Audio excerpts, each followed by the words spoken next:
안녕하세요. 형광펜 성경과 함께하는 성경 공부, 오늘은 고린도후서 1장입니다. 하나님의 뜻으로 말미암아 그리스도 예수의 사도된 바울과 미 형제 디모데가 왜 나오냐면은 고린도전서에서는 소스테네가 바울의 공동 저자였던 것처럼 그렇게 표현이 됐었는데, 바울과 소스테네는 고린도에게 편지한다 그렇게 나왔었죠.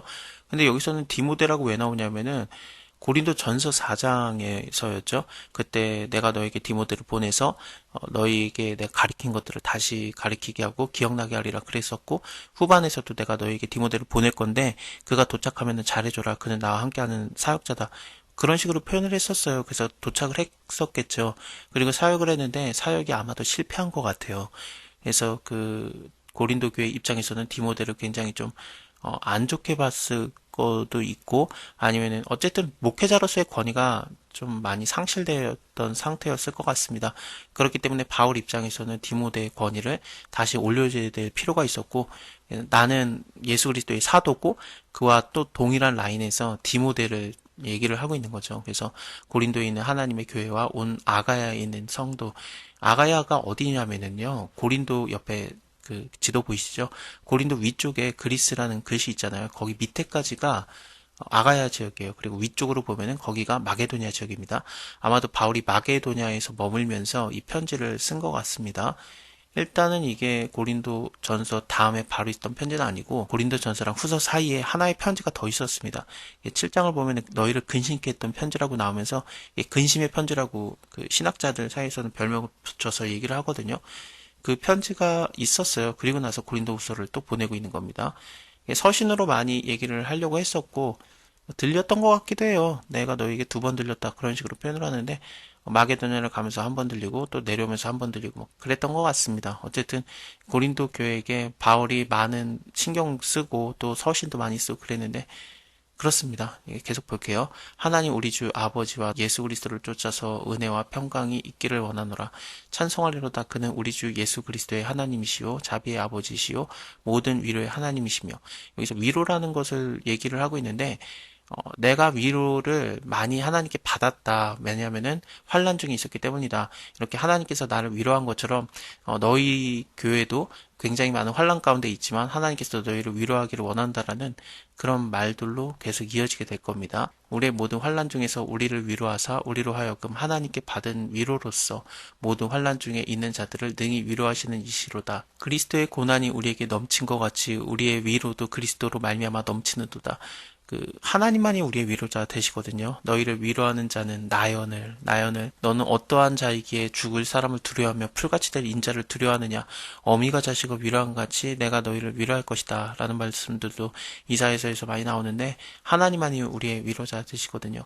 위로라는 게 그냥 아이고 힘들지 그런 걸로 끝나는 게 아니라 그 환란에서 실질적인 도움을 주는 것을 성경에서는 위로라고 많이 평가를 합니다.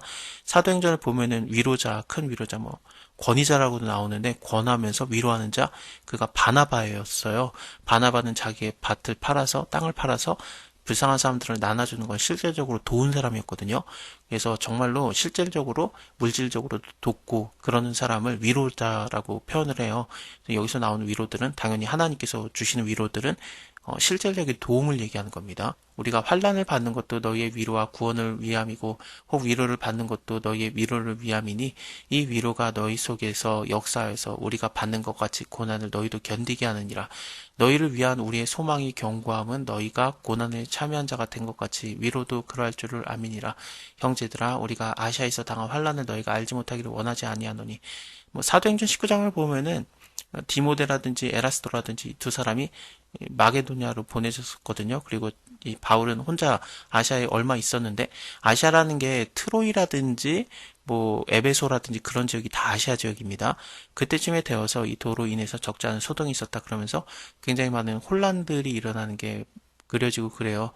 그것뿐만 아니라 더 많은 혼란들이 있었던 것 같습니다. 사도행전에서 나오는 고난들은 극히 일부분일 겁니다. 그 많은 환난들을 우리가 당했었는데 너희가 알지 못하기를 원하지 않는다. 심해 지나도록 심한 고생을 받아서 살 소망까지 끊어지고 우리의 마음에 사형 선고를 받은 줄 알았으니, 이는 우리로 자기를 의뢰하지 말고 오직 죽은 자를 다시 살리시는 하나님을 의뢰하게 하려 합니다. 그가 이같이 큰 사망에서 우리를 건지셨고 또 건지시리라. 또한 이후에도 건지시기를 그를 의지하여 바라노라. 너희도 우리를 위해서 간구함으로 도우라. 이는 우리가 많은 사람의 기도로 얻은 은사로 인해서 많은 사람도 우리를 위하여서 감사하게 하려 함이라. 우리가 세상에서 특별히 너희에 대해서 하나님의 거룩함과 진실함으로써 하되, 이 거룩함과 진실함으로써 한다는 얘기가 아마도 고린도 교회가 바울에 대한 많은 오해가 있었던 것 같아요. 이거에 대해서는 거짓을 얘기하는 자들이 있었기 때문에 그런데, 뭐 10장에서도 뭐 큰 사도라고 하는 자들이 나오기도 하고 그러거든요. 그래서 바울이 자기의 사도성에 대해서 다시 한번 좀 변론하는 내용도 있고, 그런데 바울에 대해서 안 좋게 말하는 사람들도 많았을 거고, 그거에 대해서 뭐 좀 선동이 돼서 오해하는 사람도 있었을 거고, 근데 나는 너에게 진실함으로써 했다. 하나님의 거룩함과 진실함으로 너에게 대했다. 그런 것들을 좀 강조하고 있습니다. 육체의 지혜로 하지 아니하고 하나님의 은혜로 행함은 우리의 양심이 증거하는 바니 이것이 우리의 자랑이라. 오직 너희가 읽고 아는 것 외에 우리가 다른 것을 쓰지 아니하노니 너희가 끝까지 알기를 내가 바라는 것은 너희가 대강 우리를 아는 것 같이 우리 주 예수 그리스도의 날에 너희가 우리의 자랑이 되고 우리가 너희의 자랑이 되는 것이라.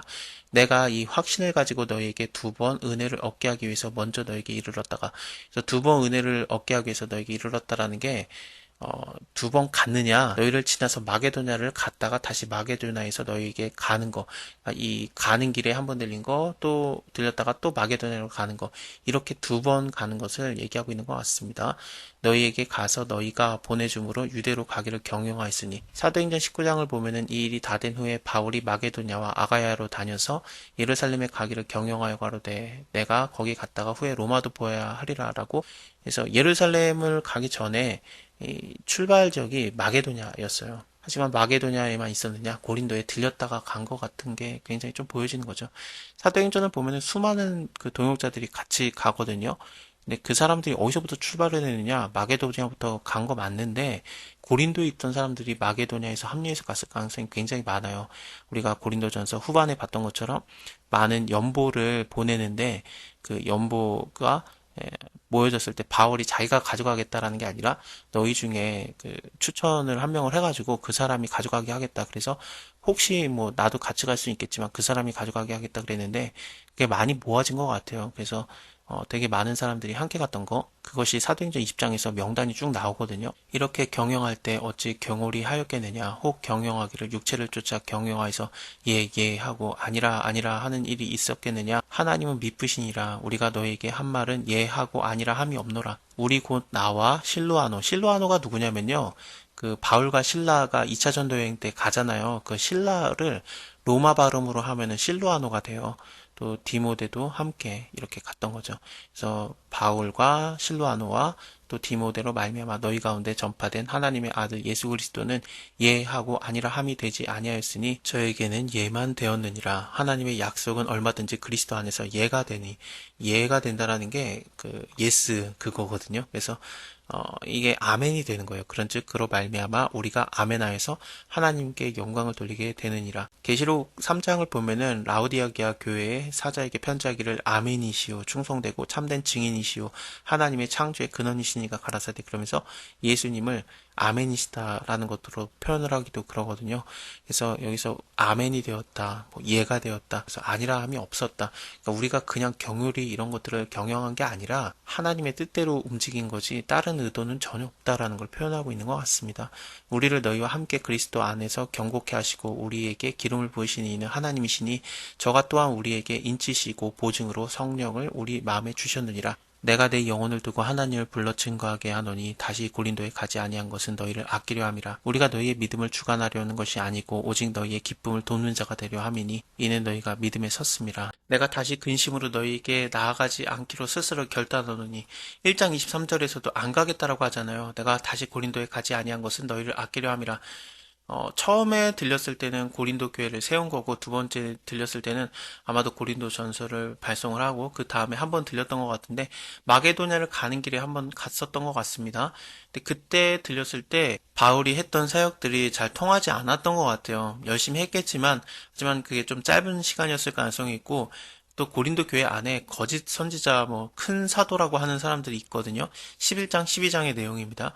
그 사람들에게 영향을 받은 무리들도 있고, 그것 때문에 잘 안 된 거죠. 그리고 또 바울이 너무 답답해가지고 근심하게 하는 편지를 씁니다. 원래는 좋은 의도로 썼는데 그 편지를 받은 사람들이 이걸로 인해서 근심을 하거든요. 그거는 우리가 좀 지나가면 5장 넘어서 볼 때, 어, 이제 고린도 후서 전에 있었던 편지를 좀 생각을 해보겠습니다. 근데 그 편지도 좀 잘 안 된 거예요. 또 디모데도 가 있었는데 고린도 전서에서 그 디모데를 보내겠다라는 얘기를 했고 실제로 도착을 했을 가능성이 많겠지 않습니까? 근데 그 디모데를 통해서도 사역이 잘 안 된 거죠. 디모데의 권위가 많이 떨어져 있을 가능성이 많으니까 바울이 1장 1절에서 고린도후서 1장 1절에서 자기랑 디모데를 이런 좀 같은 줄에 놓으면서 그의 목회적 위치를 좀 올리려고 했던 회복시키려고 했던 의도가 보여지거든요. 바울도 들려서 했고 또 편지도 보냈고 여러 사람이 함께 했는데도 잘 안 된 거죠. 그래서 내가 지금 가봤자 너희에게 오히려 이게 안 좋은 거 아닌가라는 생각을 한 겁니다. 지금 가게 되면 어떻게 되냐면은 그 큰 사도라고 하는 거짓 선지자들과 함께 뭉쳐져 있던 무리들에게 혼내는 것밖에 못해요. 그러면 혼내게 하면은 그 근심하게 하면 너희를 근심하게 하면은 근심하게 한 자밖에 나를 기쁘게 하는 자가 누구냐? 이게 좀 말이 어려운데 아마도 나를 기쁘게 하는 것은 너희밖에 없다. 그런 뜻일 수도 있어요. 너희밖에 나에게 기쁨이 되는 자가 없는데 내가 너희 기쁨이 되고 너희 나의 기쁨이 되고 그런 얘기거든요. 근데 서로 싸우게 되면은 그러니까 가서 바울이 가서 혼내게 되면은 전혀 기쁨이 아닌 거죠. 그래서 안 가겠다라는 말을 하는 겁니다. 고린도후서는 다시 너네가 회개하면 안 되겠냐, 돌아오면 안 되겠냐, 이 거짓 선지자들, 뭐, 큰 사도라고 하는 자들, 그들이 잘못했는데, 그들을 징계하고, 그렇게 다가갔다가는, 함께 동조하고 있는 무리들도 혼내는 게 되니까, 일단은 너네들은 돌아오지 않겠냐라는 거죠. 잘못된 사역자를 받아들이겠다라는 내용이라기보다는 그들과 동조하고 있는, 그래서 바울을 지금 현재 대적하고 있는 자들을 회개하게 해서 다시 돌아오게 하는 거, 그것을 얘기하고 있는 것 같습니다. 내가 그래서 안 가겠다. 그리고 또 눈물로 편지를 쓴다. 이런 거죠. 내가 이같이 쓴 것은 내가 갈 때에 마땅히 나를 기쁘게 할 자로부터 도리어 근심을 얻을까 염려합니다. 지금 이같이 쓴 것이라고 하는 게 지금 쓰고 있는 게 아니라 전에 썼던 편지를 얘기합니다. 그러니까 고린도 전서 다음 고린도 후서 앞에 있던 세 번째 편지를 얘기하는 건데 그것을 쓴 것은 내가 갈 때에 마땅히 나를 기쁘게 할 자로부터 도리어 근심을 얻을까 염려함이고 또 너희 무리를 대해서 나의 기쁨이 너희의 무리의 기쁨인 줄을 확신함이로다. 내가 큰 환난과 애통한 마음이 있어서 많은 눈물로 너에게 썼노니 이는 너희로 근심하게 하려고 한 것이 아니다. 오직 내가 너희를 향해서 넘치는 사랑이 있음을 너희로 알게 하려 함이라. 그 세 번째 편지, 근심의 편지가 아마도 그 교인들에게 좀 혼란과 슬픔을 줬던 거죠. 내용을 정확하게는 알 수는 없습니다만 바울의 그 편지로 인해서 많은 사람들이 좀 힘들어했던 것 같아요. 특히나 바울을 따르지 않았던 자들이 힘들어했던 것 같습니다. 근심하게 한 자가 있을지라도 나를 근심하게 한 것이 아니고 어느 정도 너희 무리를 근심하게 한 것이니 이 어느 정도라고 하는 걸 볼 때 그 바울을 반대하던 세력이 많이 수그러진 것 같습니다. 어느 정도라고 함은 내가 너무 심하게 하려 함이 아니다. 이러한 사람이 많은 사람에게서 벌을 받는 것이 좋카도다. 그런즉 너희는 차라리 저를 용서하고 위로할 것이니 저가 너무 많은 근심에 잠길까 두려워하노라. 그러므로 너희를 권하노니 사랑을 저희에게 나타내라.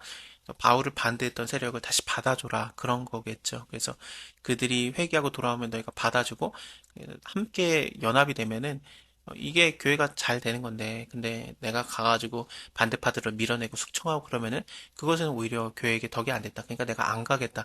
편지로 그들이 회개할 기회를 준 거예요. 자기를 반대하는 자, 원수까지도 더 사랑해서 돌아오게 하는 겁니다. 고린도전서를 볼 때, 뭐, 하나님께서 우리를, 그 사도된 우리들을 그 미말에 두셔서, 세상 끝에 두셔서, 뭐, 천사와 사람들에게 구경거리가 되게 하시는도다. 많은 괴로움이 있다라면서 얘기를 할 때, 나를 비방하는 자들에게 내가 오히려 그들을 축복했다라는 내용이 있거든요. 그것과도 연관이 되는 그런 내용입니다. 너희가 범사에 순종하는지 그 증거를 알고자 해서 내가 이것을 너에게 썼노라. 너희가 무슨 일이든지 네게 용서하면 나도 그리하고 너네가 용서해라. 나도 용서를 하겠다.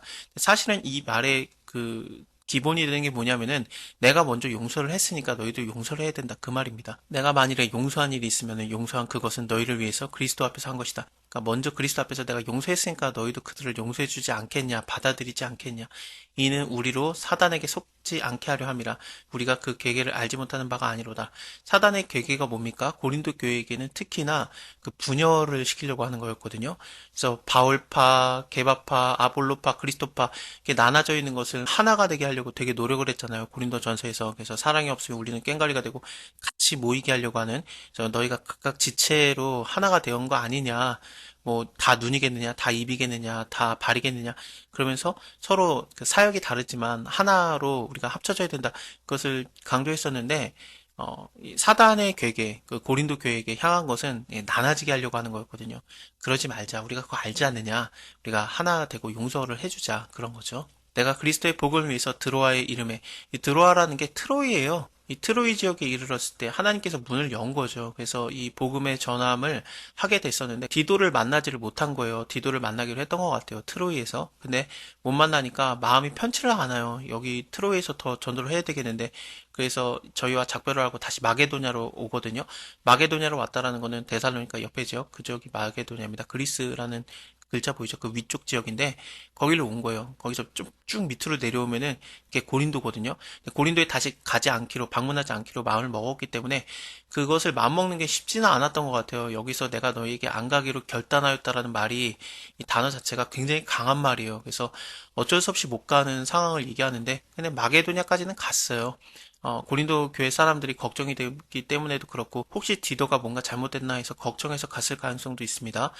고린도 교회 사람들이 연보를 하지 않습니까? 16장, 고린도전서 16장 마지막 장을 보면은, 그 주일마다 그 헌금을, 특별 헌금을 모아가지고 그 예루살렘을 돕는 걸 모았는데, 그것을 이송하는 자가 디도일 가능성이 있어요. 그래서 그게 잘못됐나, 혹시 강도 만났나, 그러면서 두려워하는 마음에 갔을 가능성도 있고, 혹은 바울과 디도가 트로이에서 만나기로 했는데, 만약에 못 만나게 되면은 마게도냐에서 만나자, 그런 것을 얘기했을 가능성도 있습니다. 어쨌든, 바울 입장에서는 마음이 너무 쓰여가지고 다시 마게도냐로 왔습니다.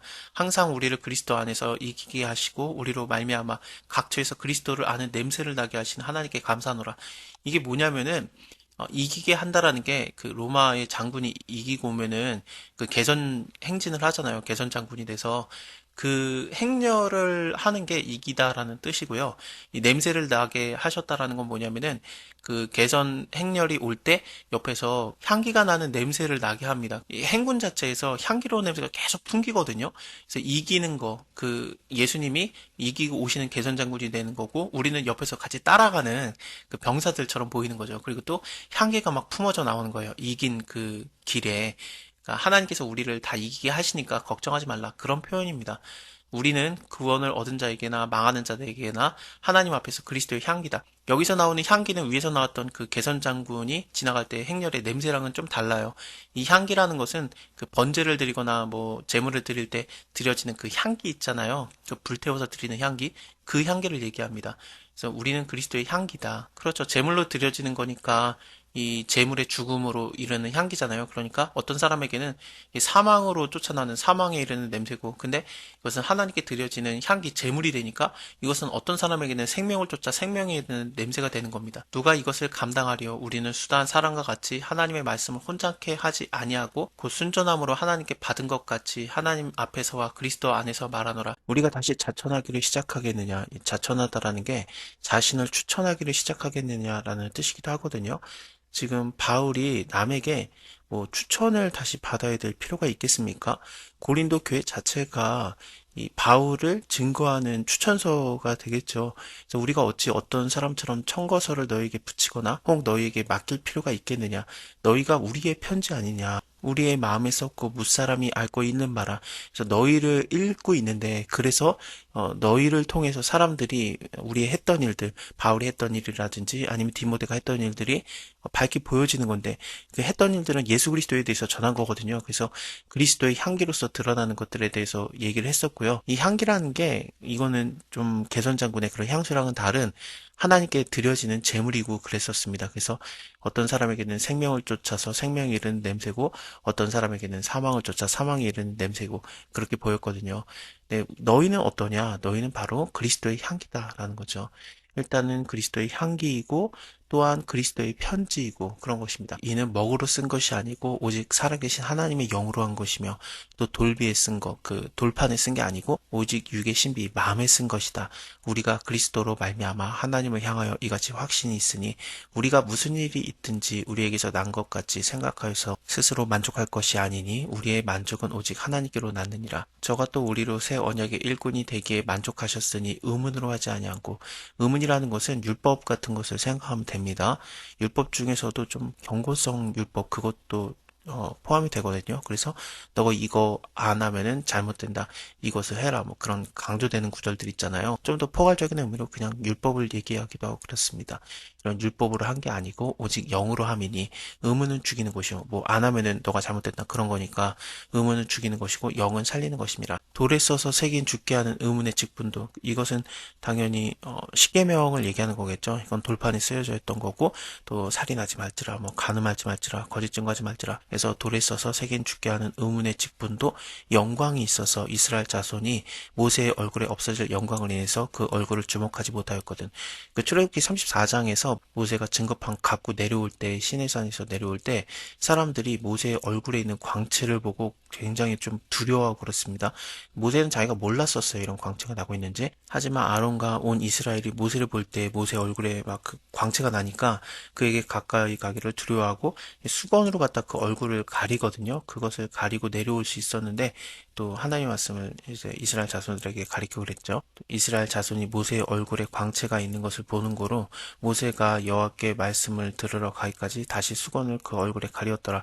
이런 식으로 표현이 있는데 이런 돌판에 쓰여진 의문에 대한 것도 영광이 엄청나기 때문에 얼굴을 가려야 됐던 거죠. 도저히 주목해서 볼 수가 없었던 겁니다. 그래서 밑에서도 얼굴을 수건으로 가렸다라는 얘기가 나오고요. 하물며 영의 직분이 더욱 영광이 있지 않겠습니까?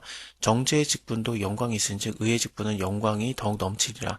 영광되었던 것이 더욱 큰 영광을 인해서 이에 영광이 될 것이 없으나 없어질 것도 영광으로 말미암았은즉 길이 있을 것은 더욱 영광 가운데 있느니라. 우리가 이같이 소망이 있으므로 담대히 말하노니 우리는 모세가 이스라엘 자손들로 장차 없어질 것에 결국을 주목하지 못하게 하려고 수건을 그 얼굴로 쓴 것 같이 아니하노라. 그러나 저희의 마음에 완고하여서 오늘까지라도 구약을 읽을 때에 그 수건이 오히려 벗어지지 아니하고 있으니 그 수건은 그리스도 안에서 없어질 것이니라. 오늘까지 모세의 글을 읽을 때에 수건이 오히려 그 마음을 덮었도다. 그러나 언제든지 주께로 돌아오면 그 수건이 벗어지리라. 주는 영이시니 주의 영이 계신 곳에는 자유함이 있느니라. 그래서 이 수건이 벗겨진 거, 그래서 그 벗겨진 얼굴로 거울 보는 것 같이 주의 영광을 보는 것. 이것은 저와 같은 형상으로 화하여서 영광으로 영광에 이르게 하는 주의 영으로 말미암은 거거든요. 돌판에 새겨진 것보다 더 뛰어나게 하나님께서 우리의 마음에, 우리의 육체의 신비에, 그러니까 마음에 하나님의 말씀을 쓰셨기 때문에 그리스도의 편지가 됐기 때문에 우리에게 비춰지는 영광은 어마어마해요. 그래서 주의 영으로 말미암아 영광으로 영광에 이르게 되거든요.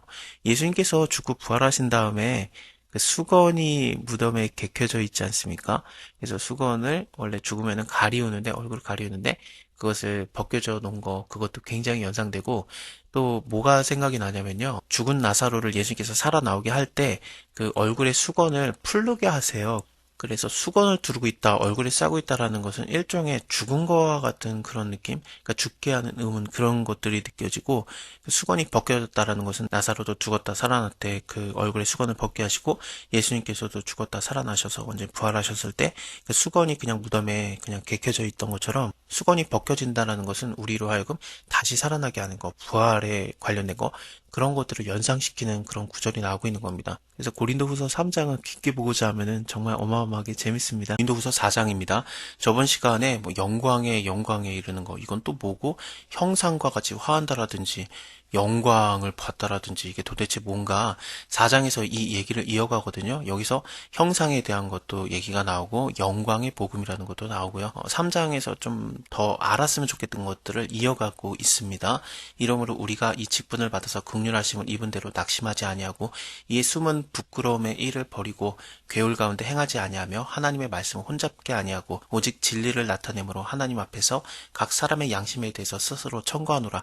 이 청구한다라는 거 3장에서 내가 너희에게 다시 자천하기를 시작하겠느냐. 이 자천하다라는 게 자기 스스로를 추천하다라는 거였죠. 또 어떤 사람처럼 우리가 뭐 청거서를 너에게 붙이겠느냐. 뭐 추천서 같은 거라고 생각하면 됩니다. 이런 걸 할 필요가 없는 게 왜냐하면 너희 자체가 바로 우리가 쓴 편지 아니냐. 너희가 우리의 편지다. 우리의 마음에 썼고 무사람이 알고 읽는 바라.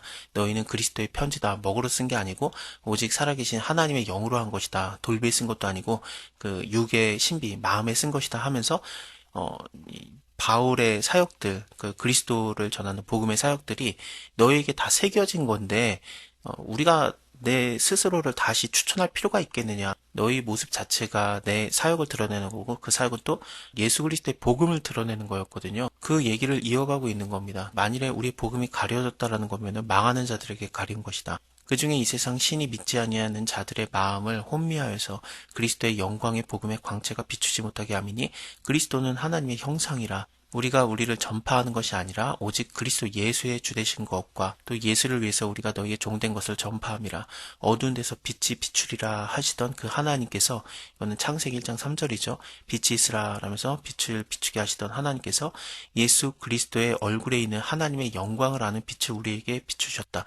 그래서 창세기 1장에서 나오는 처음에 빛이 비추라 하는 거, 빛이 있으라 그러는 거 있잖아요.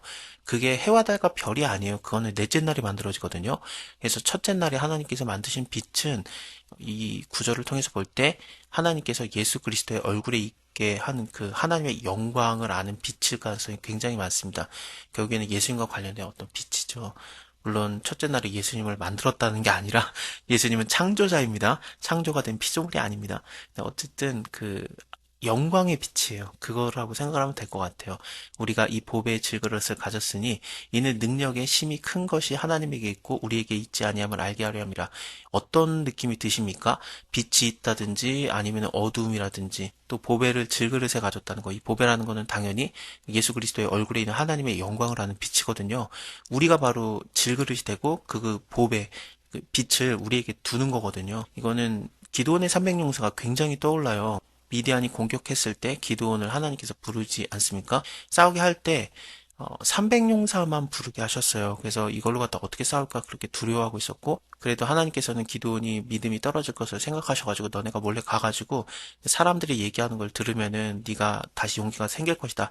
그래서 기드온이 몰래 가봤더니 거기에서 보초를 쓰고 있는, 미디안에서 보초를 쓰고 있는 사람들이 서로 얘기하는데 그 꿈 얘기 같은 걸 듣거든요. 그래서 아, 하나님께서 실제로 미디안을 물리치겠구나, 그런 용기가 생겨요. 그래서 이제 300명을 갖고 이제 쳐들어가는데 항아리에다가 횃불을 숨겨가지고 들어가잖아요. 그래서 그것을 깨트리면서 기드온을 위하라, 여호와를 위하라 그러면서 막 이렇게 소리 지르고 그러지 않습니까?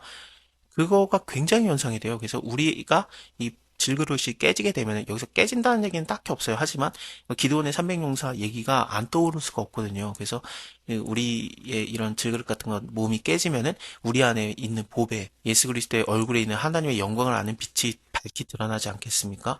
그러면은 이게 우리가 아무리 적은 숫자라도 300용사라고 할지라도 메뚜기의 수와 같이 뭐 너무나도 많은 모래와 같은 수와 같았던 그런 미디안 사람들을 한 번에 이기는, 미디안 사람뿐만 아니라 아말렉 사람까지도 함께 모여 있었던 그런 거였거든요.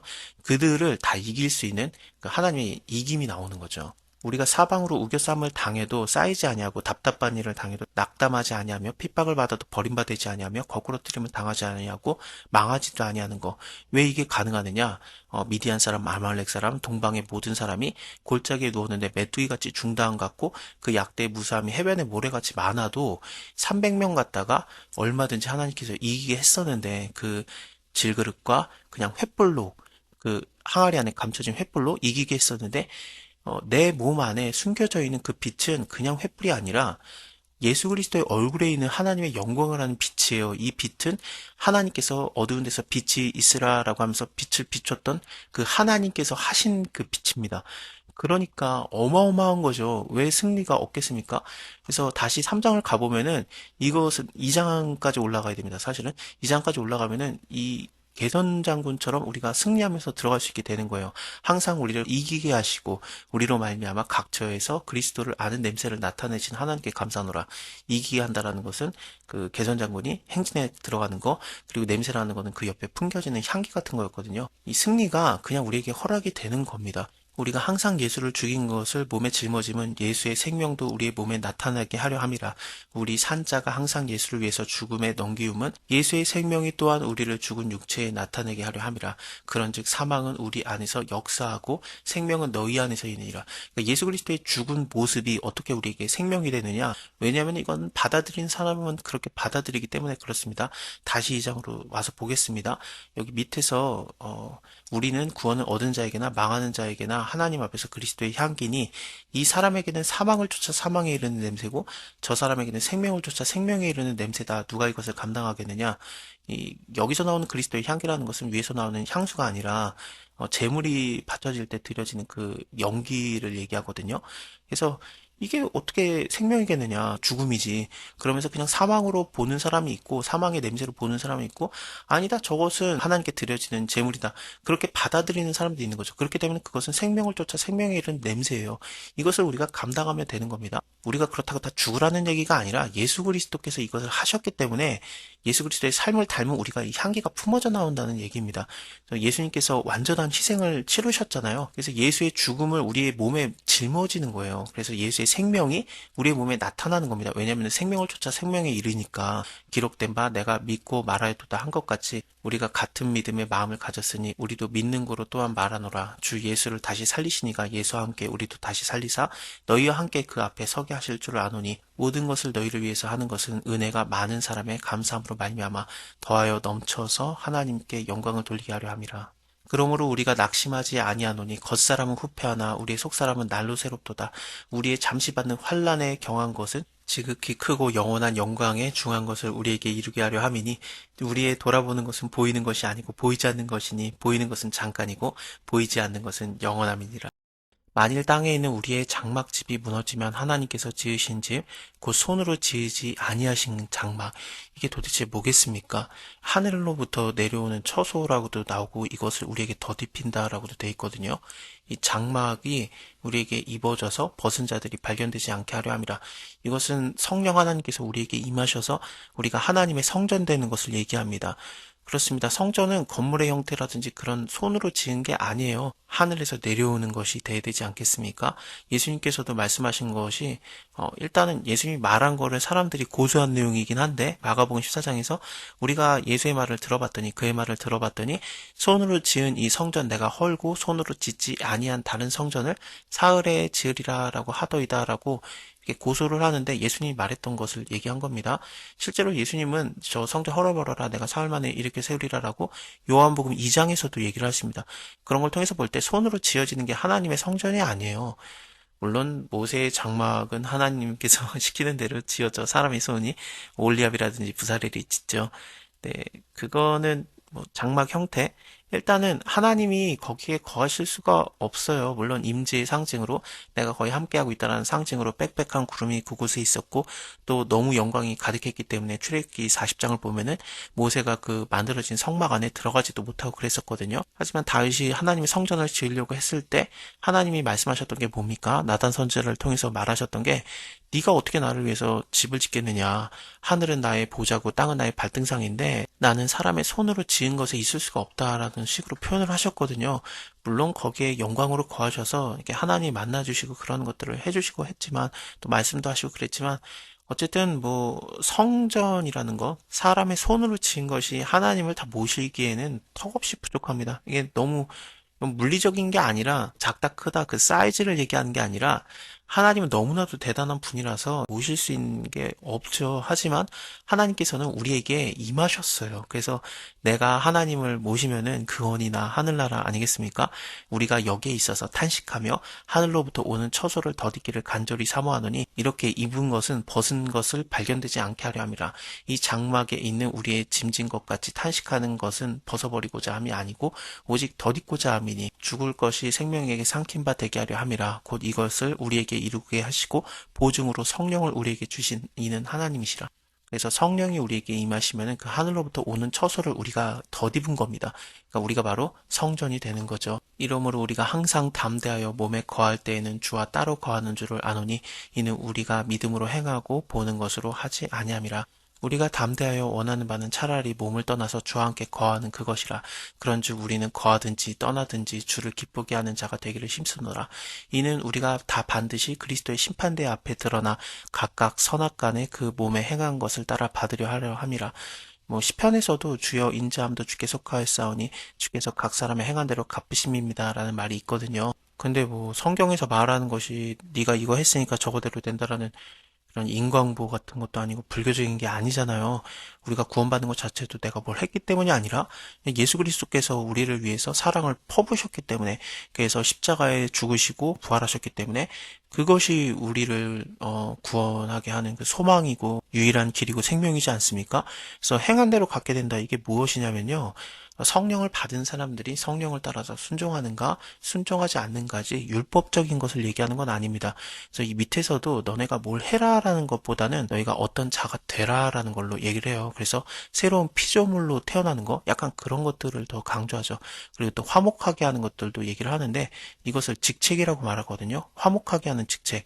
그것은 그리스도께서 화목제물이 되셔서 하나님과 우리 사이를 화목케 하셨잖아요. 화목제물이 우리가 죄인이라고 할지라도 하나님께 뭐 서원하거나 감사하거나 그럴 때 하나님께 예배를 드릴 수 있는 게 화목제예요. 그러면은 하나님께서도 그걸 기쁘게 받으시고 그걸 드리는 제사장도 어느 정도의 제물을 제사 드려졌던 그 불탄 제물을 말합니다.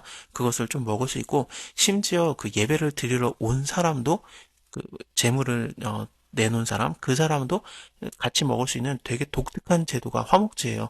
그래서 서로서로가 되게 화기애애한 그런 제사인데 이것을 예수님께서 이루신 겁니다. 그래서 죄인과 하나님 사이가 인간의 죄 때문에 깨졌는데 갈라졌는데 예수 그리스도를 말미암아 이게 화목하게 된 거거든요. 그렇습니다. 우리에게도 그 직책을 주신 거예요. 왜냐하면 우리는 그리스도를 쫓는 자들이니까.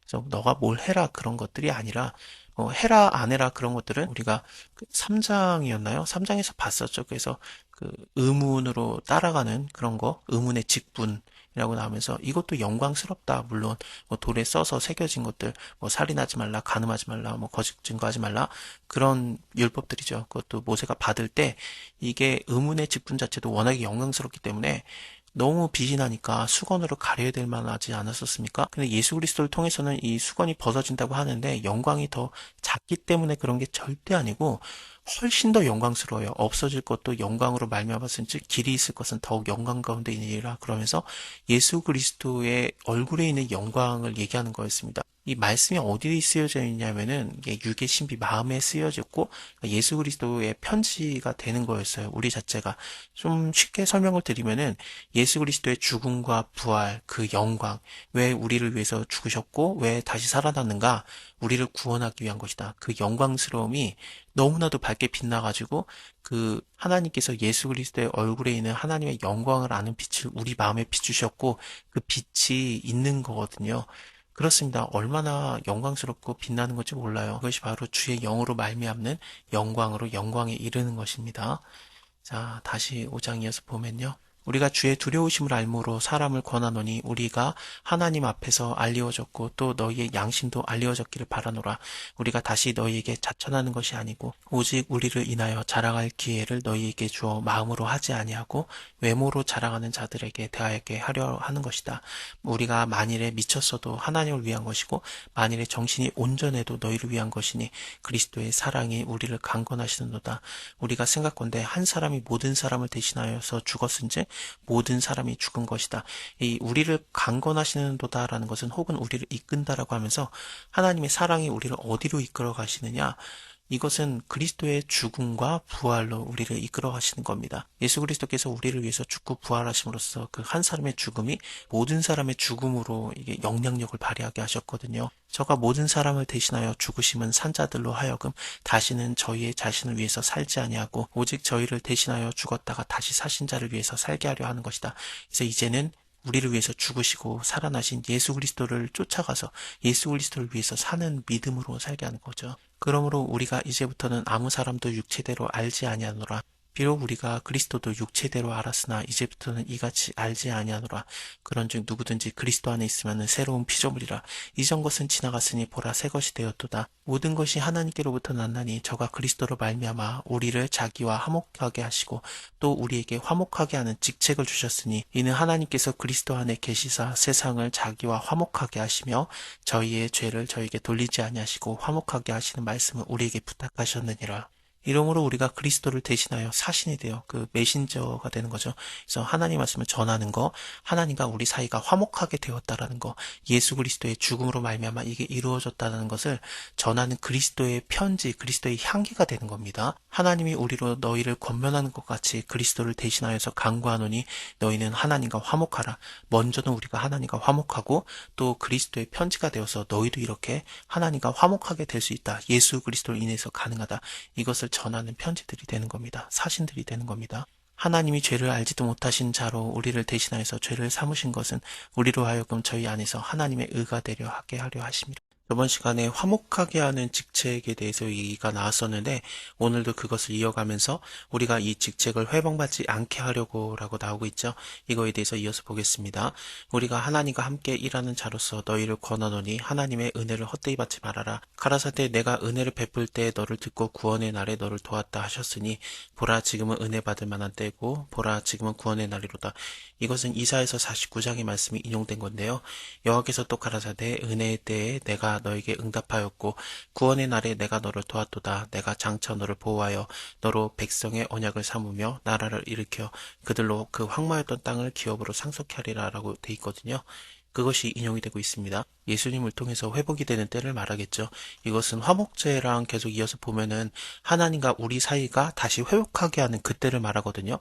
그래서 그리스도 안에서 우리가 새로운 피조물이 되는 이것을 생각해 보면은 은혜 받을 만한 때라는 것은 예수 그리스도를 통해서 얻은 구원의 날을 얘기하기도 하고 그걸 통해서 우리에게 성령이 임하신 것을 말하기도 합니다. 우리가 이 직책을 회방받지 않게 하려고 무엇이든지 아무에게도 꺼리끼지 않고 오직 모든 일에 하나님의 일꾼으로 자천하여 이 자천한다라는 게 스스로 청구한다라는 얘기잖아요. 3장에서는 내가 스스로 자천하지 않겠다라고 했으면서 여기서는 자천한다라고 하거든요. 이게 도대체 뭐냐? 왜 앞뒤가 다르냐?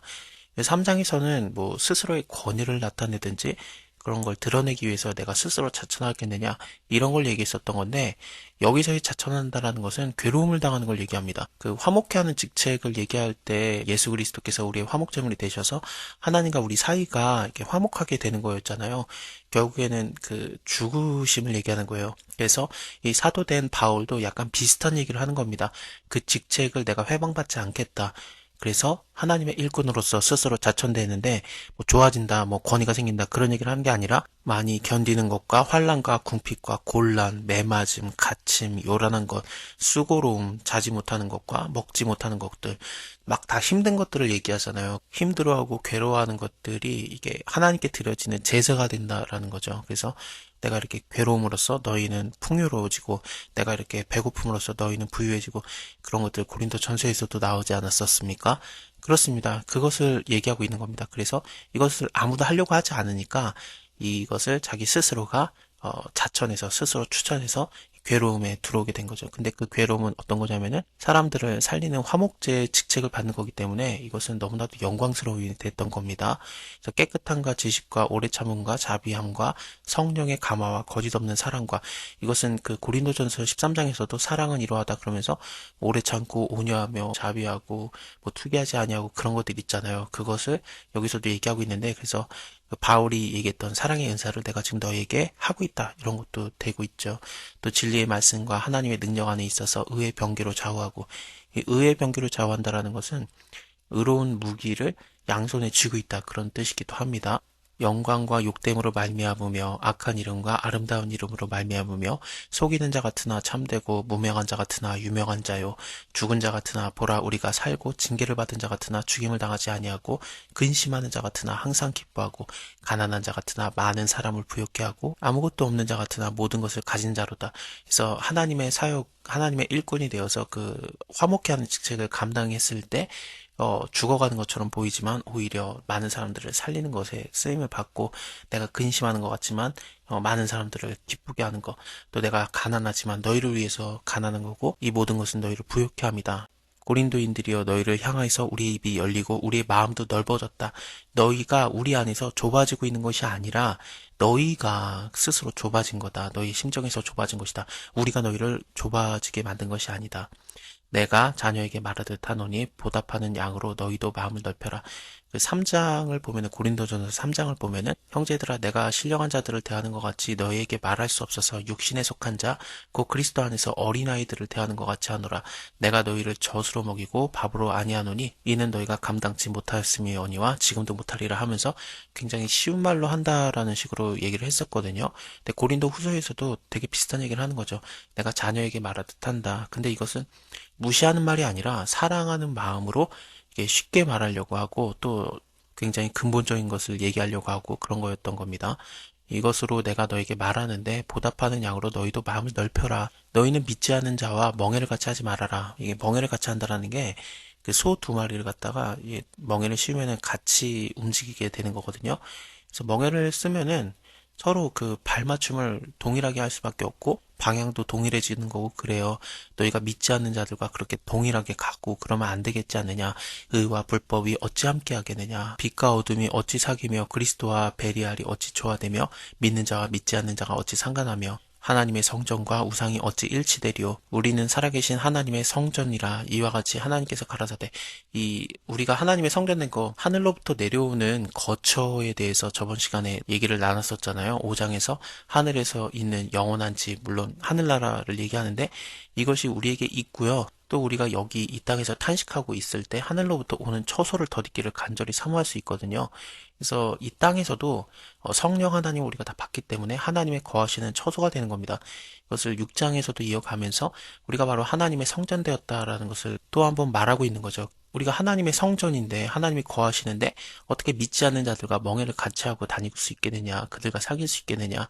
고린도전서 10장에서 너희가 주의 잔과 귀신의 잔을 겸하여서 마시지 못하고 주의 상과 귀신의 상에 겸하여서 참여하지 못하리라 라는 말씀도 있습니다. 그래서 하나님을 쫓아가야지 하나님을 쫓는 것은 또 믿지 않는 자들과 같이 가는 것이 불가능해요. 하나님의 성전 됐기 때문에 하나님의 뜻대로 따라가야지 하나님의 멍에를 메고 수고하고 무거운 짐진 자들은 다 우리가 갖고 있는 멍에를 내려놓고 예수님의 쉬게 하는 것으로 가야 되는데 예수님의 멍에를 메는 거 아니겠습니까? 나의 멍에는 작고 가벼움이라 그러면서 예수님의 멍에를 우리가 메고 가는 거거든요. 이와 같이 하나님께서 가라사대 내가 저희 가운데 두루 행하여서 나는 저희의 하나님이 되고 저희는 나의 백성이 되리라 하셨느니라.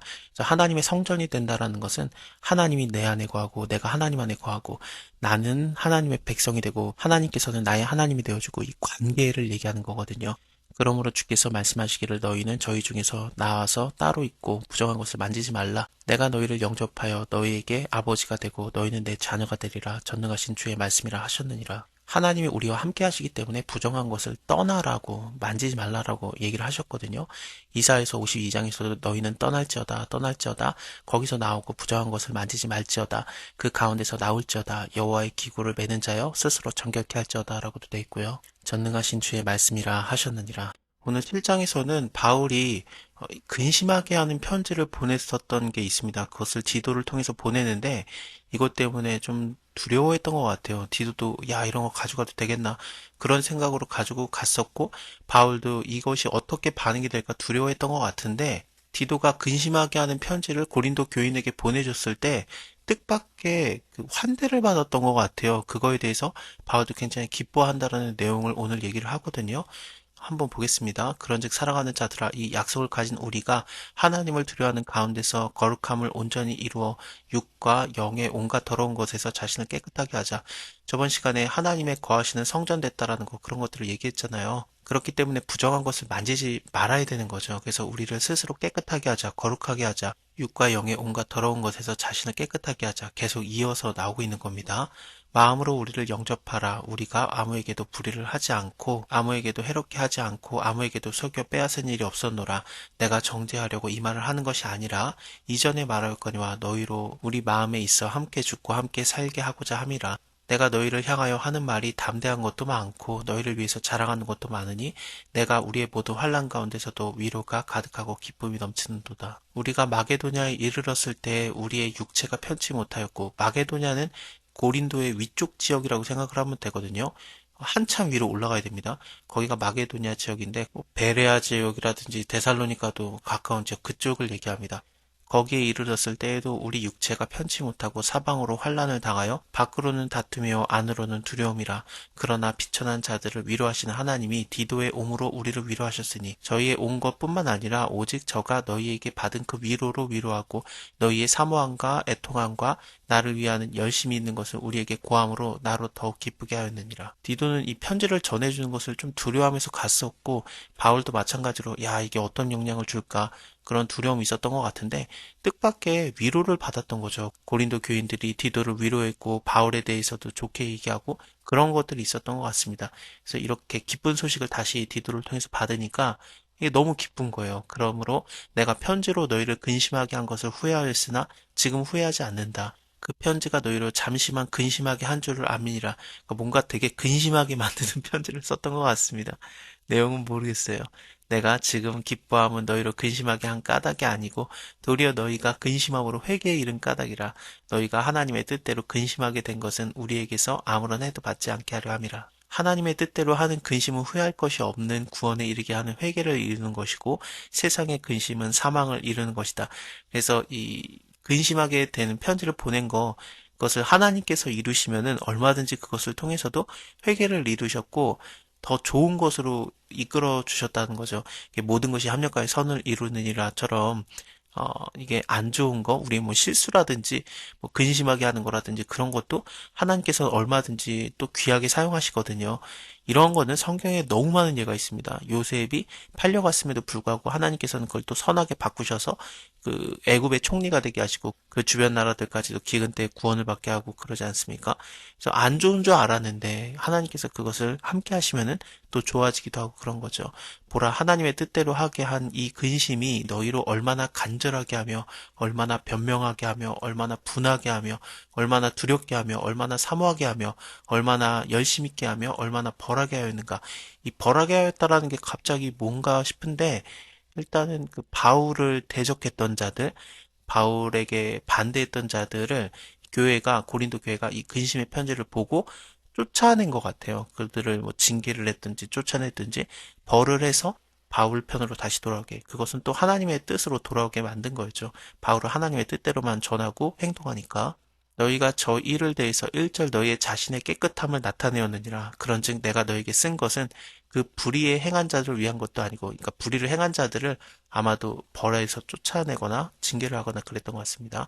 그 불의를 당한 자들을 위한 것도 아니고 오직 우리를 위한 너희의 간절함이 하나님 앞에서 너희에게 나타나게 하려 함이로다. 이것으로 인해서 우리가 위로를 받았고 우리의 받은 위로 위에 디도의 기쁨으로 우리가 더욱 많이 기뻐함은 그의 마음이 그 무리를 인하여서 안심함을 얻었습니다. 내가 그에게 너희를 위하여 자랑한 것이 있을지라도 부끄럽게 아니하니 우리가 너희에게 이른 말이 다 참된 것 같이 디도 앞에서 우리의 자랑한 것도 참되게 되었도다. 저가 너희 모든 사람을 두려워하고 떨므로 자기를 영접하여 순종한 것을 생각하고 너희를 향하여 그의 심정이 더욱 깊었으니 내가 너희를 인하여 범사에 대답한 거로 기뻐하였노라. 형제들아 하나님께서 마게도냐 교회들에게 주신 은혜를 우리가 너희에게 알게 하노니 마게도냐 교회들은 빌립보, 데살로니가, 베레아 교회들을 말하고 있습니다. 이 교회들이 환란 가운데 있었다라고 나오는데 마게도냐 지역의 환란들이 도대체 뭐였을지 이거는 정확하게 표현이 안 돼요. 근데 데살로니가서를 보면은 아마도 유대인들에 의해서 받았던 고난을 얘기하는 것 같습니다. 예루살렘 교회에서도 그 기독교인들이 유대인들에 의해서 많은 환란을 받았거든요. 그거랑 비슷한 고난들을 받았던 거를 얘기하는 것 같아요. 환란의 많은 시련 가운데서 저에게 넘치는 기쁨과 기쁨은 환란 가운데서 받은 기쁨, 하나님께서 주신 기쁨이 되겠죠. 극한 가난이 저희로 풍성한 연보를 넘치게 하였느니라. 굉장히 좀 가난했다라고 보고 있는데 마게도니아 지역은 특산물이 많습니다. 뭐 은이라든지 금도 많이 나고 나무도 있고 여러 가지가 있는데 물론 로마에 의해서 여기가 식민지 상태니까 다 뺏겼겠죠. 하지만 너무 가난하거나 그러지는 않았을 거예요. 그래도 가난이라는 게 또 상대적인 거니까 어떤 사람은 진짜 가난한데 자기가 풍성하다고 여기기도 하고 어떤 사람은 풍성한데 가난하다고도 하니까 여기서는 그 풍성한 그 헌금을 들였다라는 것을 좀 극대화시켜 보여주려고 극한 가난이라는 단어를 사용한 것 같습니다. 실제로 정말로 가난했을 수도 있고요. 이런 헌금을 왜 모았냐면은 예루살렘을 돕기 위한 거였거든요. 예루살렘이 글라우디오 황제 때 흉년이 들기도 했었어요. 사도행전에서 그 얘기가 나오죠. 그래서 그 헌금들을 모아가지고 예루살렘을 도와주는 내용도 있는데, 물론 이때랑 그때랑 시간차가 있을 겁니다. 하지만 예루살렘이 흉년에서 극복하지 못하고 계속 괴로운 상태가 있었을 수도 있고요. 그런 경제적인 괴로움이 있었을 겁니다. 그리고 또한 글라우디오 황제가 유대인들을 박해하면서 로마에 있는 모든 그 유대인들을 쫓아내는 거, 그런 것도 있었거든요. 그 역량이 예루살렘까지도 이어졌던 것 같습니다. 그래서 이제 좀 힘들어하고 있으니까 마게도냐의 교회들의 사람들이 이렇게 풍성한 연보를 넘치도록 했던 거, 이런 것들을 고린도 교회 너네도 알아라 얘기를 하는 거죠. 고린도 교회도 그 헌금을 했어요. 고린도 전서 16장 마지막 장을 보면은 헌금을 너네가 매주일 첫날에 해라. 이게 주일을 얘기하거든요. 여기서 매주일이라고 나오는데 정확하게 헬라어로는 안식일 후에 첫날을 얘기합니다. 그러니까 주일을 얘기하는데 그때마다 너네가 예루살렘을 위한 그 연보를 해라. 그래서 이것을 연보를 옮기는 것을 바울이 직접 한다라기보다는 너희가 인정한 사람에게 편지를 주어서 너희의 은혜를 예루살렘으로 그 연보한 거, 그 헌금한 거를 예루살렘으로 가져가게 하리니 만일에 나도 가는 게 합당하면은 저와 함께 내가 가겠다. 그러면서 바울도 동행하겠다라는 의도는 보였었어요. 예, 고린도전서에서 이 얘기가 있었고 또 고린도후서에서도 한 번 더 얘기를 하는 겁니다. 마게도냐 교회들도 돈을 모았고 고린도 교회도 돈을 모아가지고 함께 가져가려고 하는 의도가 보여지는 거죠. 마게도냐는 지금의 발칸반도라고 생각하면 됩니다. 고린도에서 한참 위로 올라와서 있는 지역이지만 어쨌든 이 디도가 여기에 보내져가지고 그 헌금을 함께 갖고 오는 것이 좀 계획이 됐던 것 같아요. 6절에서 이러므로 우리가 디도를 권하여서 너희 가운데 시작하였은지 이 은혜로 그대로 성취하게 하였노라 라고 나오고 있거든요. 그렇습니다. 일단은 다시 3절을 통해서 보면은 내가 증거하노니 힘대로 할 뿐만 아니라 힘에 지나치도록 자원하여서 이 은혜와 성도 섬기는 일에 참여함에 대해서 우리에게 간절히 구하니 우리가 바라던 것뿐만 아니라 저희가 먼저 자신을 드리고 또 하나님의 뜻을 쫓아서 우리에게 주었도다. 그래서 여기 마게도냐 교회 사람들은 알아서 자원하는 심령으로 예루살렘을 돕는 그런 헌금을 했다. 이러므로 우리가 디도를 권해서 너희 가운데, 그러니까 고린도 교회에게도 보내는 거죠. 그래서 이 은혜를 그대로 성취하게 하였노라. 오직 너희는 믿음과 말과 지식과 모든 간절함과 우리를 사랑하는 이 모든 일에 풍성한 같이 이 은혜에도 풍성하게 할지니라. 예루살렘에 있는 교회 사람들이 힘들어하고 있는데 이 헌금을 같이 동참하게 하기를 권유하고 있는 거죠. 명령으로 말하는 게 아니다. 오직 다른 이들의 간절함을 가지고 너희의 사랑의 진실함을 증명고자 함이니라.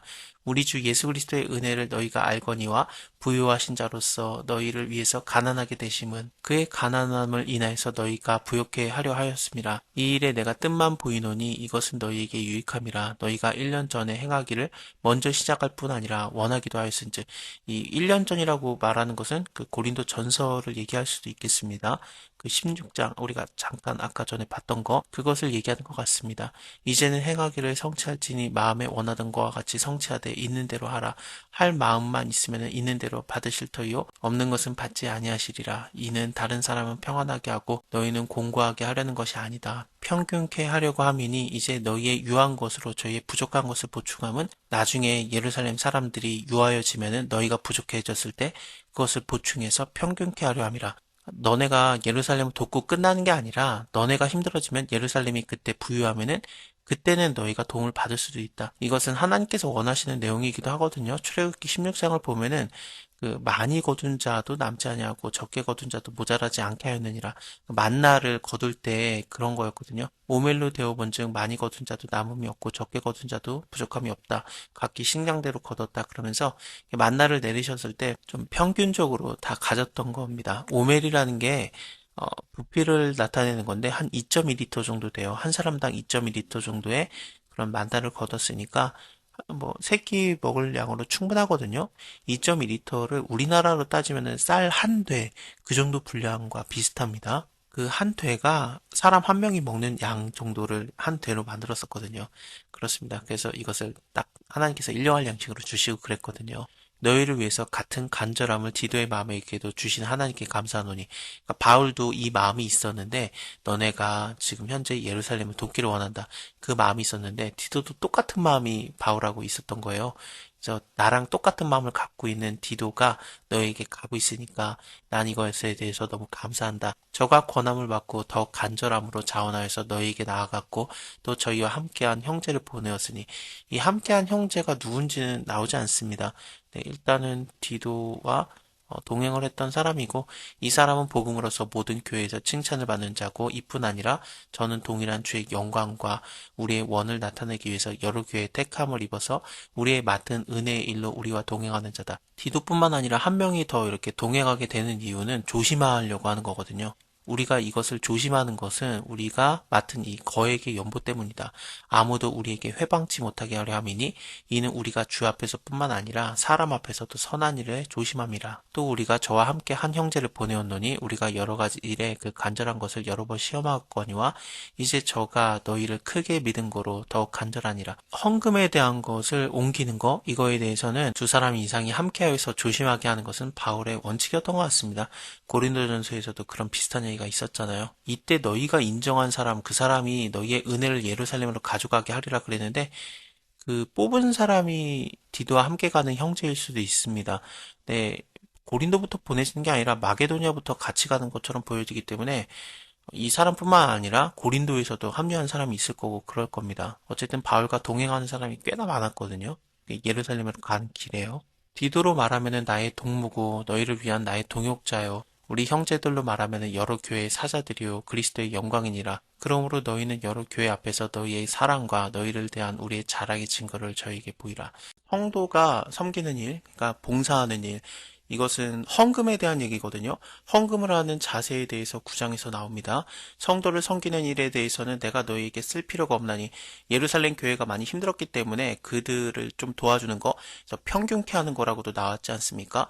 그러니까 너희가 지금은 부유하지만 그들은 부족하기 때문에 너네가 그들을 도와줘서, 그러니까 구제의 헌금을 줘서 평균케 하는 것이다.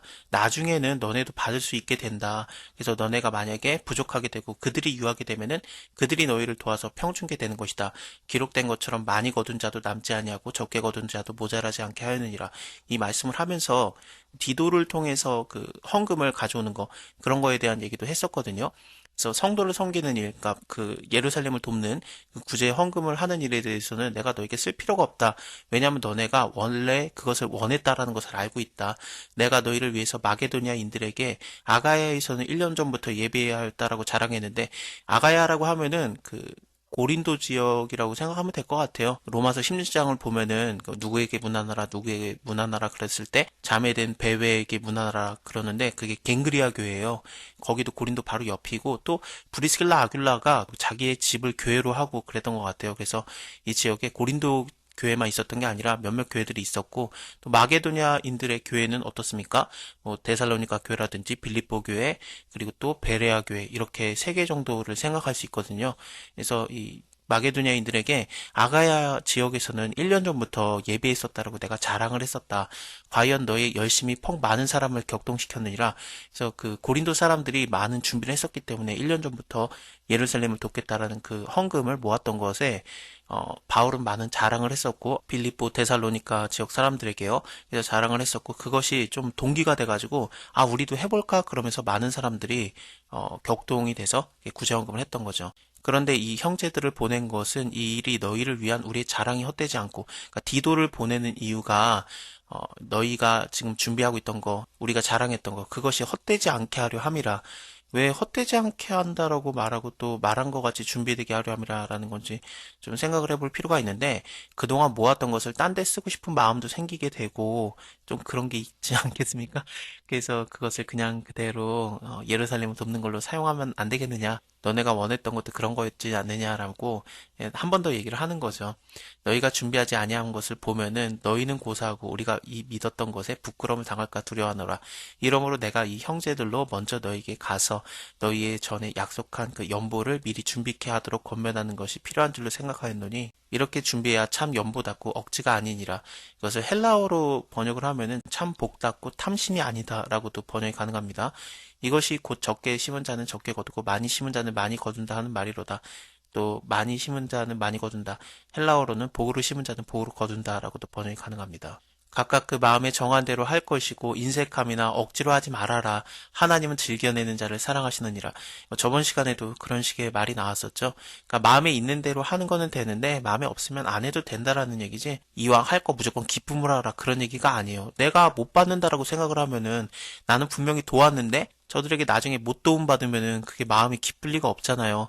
그래서 예수님께서 또 빌려주지 말고 그냥 주라고 했던 게, 내가 줄 수 있는 권한 안에서, 내가 줄 수 있는 범위 안에서 그냥 주고 받을 생각도 하지 말라라는 게 예수님의 가르침이기도 했었거든요. 나는 지금 그들을 도와가지고 평균케 했는데 나중에 내가 못 받으면은 이게 억울한 거죠. 그래서 그렇게 마음에 불편함이 있으면은 안 해도 된다. 그 마음에 정한 대로 할 것이고 인색함이나 억지로 하지 말고 하나님은 즐겨내는 자를 사랑하느니라.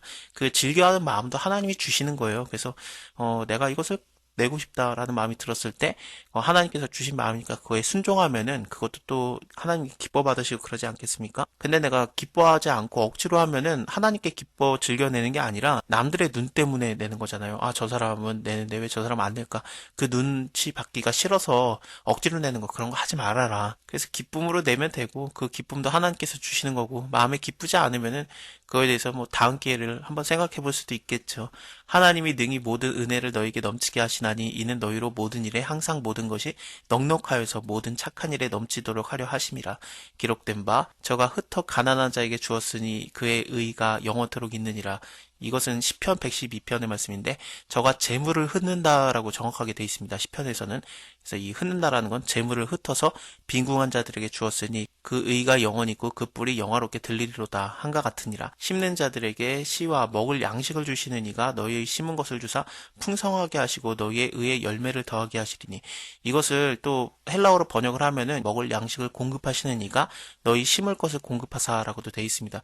그래서 우리가 남에게 먹을 것을 제공하면은 우리가 심을 것을 하나님께서 또 공급해 주셔서 그걸 심고 또 풍성하게 하시고 하나님의 공급함을 또 받고 그러는 겁니다. 그래서 의의 열매가 더 많아지게 됩니다. 너희가 모든 일에 부요하여 너그럽게 연보함은 저희로 우리로 말미암아 하나님께 감사하게 하려는 것이다. 이 봉사의 직무가 봉사의 사역, 이 봉사라는 것은 구제에 대해서 많이 사용되거든요. 사도행전에서도 이 봉사라고 하면은 구제와 바로 연관이 되는 단어입니다. 그래서 남을 구제하는 거, 그 예루살렘을 돕는 거, 그 사역이 성도들의 부족한 것만 보충할 뿐 아니라 사람들의 하나님께 드리는 많은 것에 감사함을 인해서 넘쳤느니라. 이 직무로 증거를 삼아 너희의 그리스도의 복음을 진실히 믿고 복종하는 것과 저희 모든 사람을 섬기는 너희의 후한 연보로 인해서 하나님께 영광을 돌리고 또 저희가 너희를 위해서 간구하며 하나님의 너희에게 주신 지극한 은혜를 인해서 너희를 사모하느니라. 말할 수 없는 그의 은사를 인해서 하나님께 감사하노라. 자, 이렇게 헌금에 대한 얘기, 예루살렘을 돕는 구제의 헌금에 대한 얘기는 9장까지 이렇게 봤고요. 10장에서부터는 고린도 교회 안에 있는 좀 문제에 대해서 다시 한번 생각을 하는 좀 큰 사도라고 불려졌던 자들이 좀 막 거짓을 말하고 그랬거든요. 그거에 대해서 바울이 변증하는 얘기들을 이어서 보겠습니다. 바울이 교인들과 싸울 생각이 없어요. 육체대로 싸우지 아니하고 오히려 그들을 파하려고 하나님께 권세를 받은 게 아니라 하나님께서 주신 권세로 그 교인들을 세우려고 했던 마음이 있었거든요. 근데 사람들은 바울이 편지로는 중하고 힘이 있으나 몸으로 말할 때는 왜 이렇게 약하고 말이 시원치 않다라고 하면서 이 편지들로 주는 얘기들은 그래 그거는 들을만 하지만 서로 대화할 때는 말도 잘 못하고 굉장히 좀 비천하고 그러지 않았었냐? 그래서 바울을 좀 깎아내리는 그런 사람들이 많이 등장했어요. 거짓 선지자라고도 나오고 큰 사도라고도 나오는 좀 이상한 부류들이 나와서 교회들을 선동을 했었는데 일단은 뭐 그러면은 편지들로 얘기하는 거 고린도 전서 고린도 후서 그런 것들에 대한 거 아니면 근심케 하는 편지 그런 것들이 있었잖아요. 그런 것들은 들어도 된다라는 얘기냐? 그것도 아니에요. 사실은 바울의 모든 권한을 떨어뜨리고 그런 권위를 떨어뜨리기 때문에 이 편지도 들을 게 아니다라는 걸로 이게 치닫고 있는 거거든요. 그거에 대해서 바울이 스스로를 변호하는 겁니다. 내가 너희를 대하면은 겸비하고 떠나 있으면은 담대한 나 바울은 그러니까 이 겸비하다라는 게 비천해진다라는 단어와 연관이 되는 단어입니다. 내가 너희를 대하고 있으면은 비천했었다. 하지만 떠나면은 내가 왜 담대하냐? 편지를 썼을 때 강하게 말하니까 그 강하게 말했던 것들은 모든 이론을 파하고 하나님을 대적하는 것들, 높아지려고 하는 것들, 그것들을 파하려고 했기 때문에 강하게 쓴 거거든요. 근데 바울은 마음이 언제나 고린도 교인들을 세우려고 했기 때문에 너희를 깎아내린 게 아니라 너희 안에 들어온 대적하는 자들, 그 거짓 선지자들, 큰 사도라고 하는 자들을 그들을 파하게 하려고 담대하게 말하고 강하게 말한 거다라고 처음부터 자신을 변호하고 변론하고 시작하고 있습니다. 이제 그리스도의 온유와 관용으로 친히 너희를 권하노니 여기서의 그리스도의 온유도 마치 이 겸비하다와 비슷한 비천해진다라는 것과 동일해요. 그리스도께서 우리를 위해서 비천해지신 것처럼 나도 너희를 위해서 비천해질 수 있다. 그런 얘기를 하고 있는 겁니다. 고린도 전서에서도 내가 너희를 위해서 비천해졌었다라는 얘기를 분명히 많이 하고 있잖아요. 근데 그것은 너희를 풍요하기 위함이다. 너희가 더 풍성하기 위함이다라고 하면서 바울이 당하는 고난들은 교회를 위한 것들이었어요. 그래서 내가 너희를 위해서 얼마든지 이렇게 비천해질 수 있다.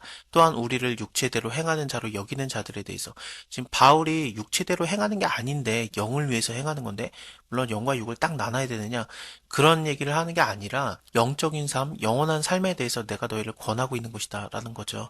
근데 내가 혹시 육체대로 행하는 자로 여겨지는 것이냐 그렇게 나를 얘기하는 자들이 있느냐 그거에 대해서 내가 담대하게 말하겠다. 너희와 함께 있을 때 나로 하여금 이 담대한 태도로 대하지 않기를 구하노라.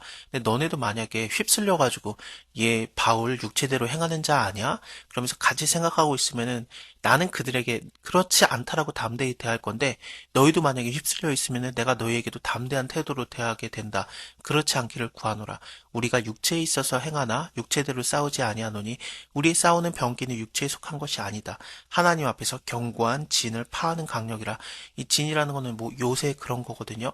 그래서 이 요새로 나오는 거는 모든 이론 이런 것들을 얘기합니다. 그래서 하나님을 대적하고 뭐 복음을 반대하는 그런 이론들을 파하고 하나님을 아는 것을 대적하여서 높아진 것을 다 파하고 모든 생각을 사로잡아 그리스도에게 복종케 하니 너희의 복종이 온전히 될 때에 모든 복종치 않은 것을 벌하려고 예비하는 중에 있노라. 너희는 외모만 보는구나. 바울이 굉장히 좀 스스로가 비천해지기도 하고 그랬었잖아요. 근데 큰 사도라고 하는 자들은 자기 스스로가 큰 사도라고 얘기를 하니까 얼마나 외모를 크게 거룩하게 보이려고 하겠습니까? 바울은 비천해 보였는데 하나님 믿는데 어떻게 비천해질 수 있겠느냐? 그럴 수 없지. 아, 봐라. 얼마나 잘 나가냐? 얼마나 거룩하냐? 그러면서 외모를 드러내는 자들이 있었던 거예요.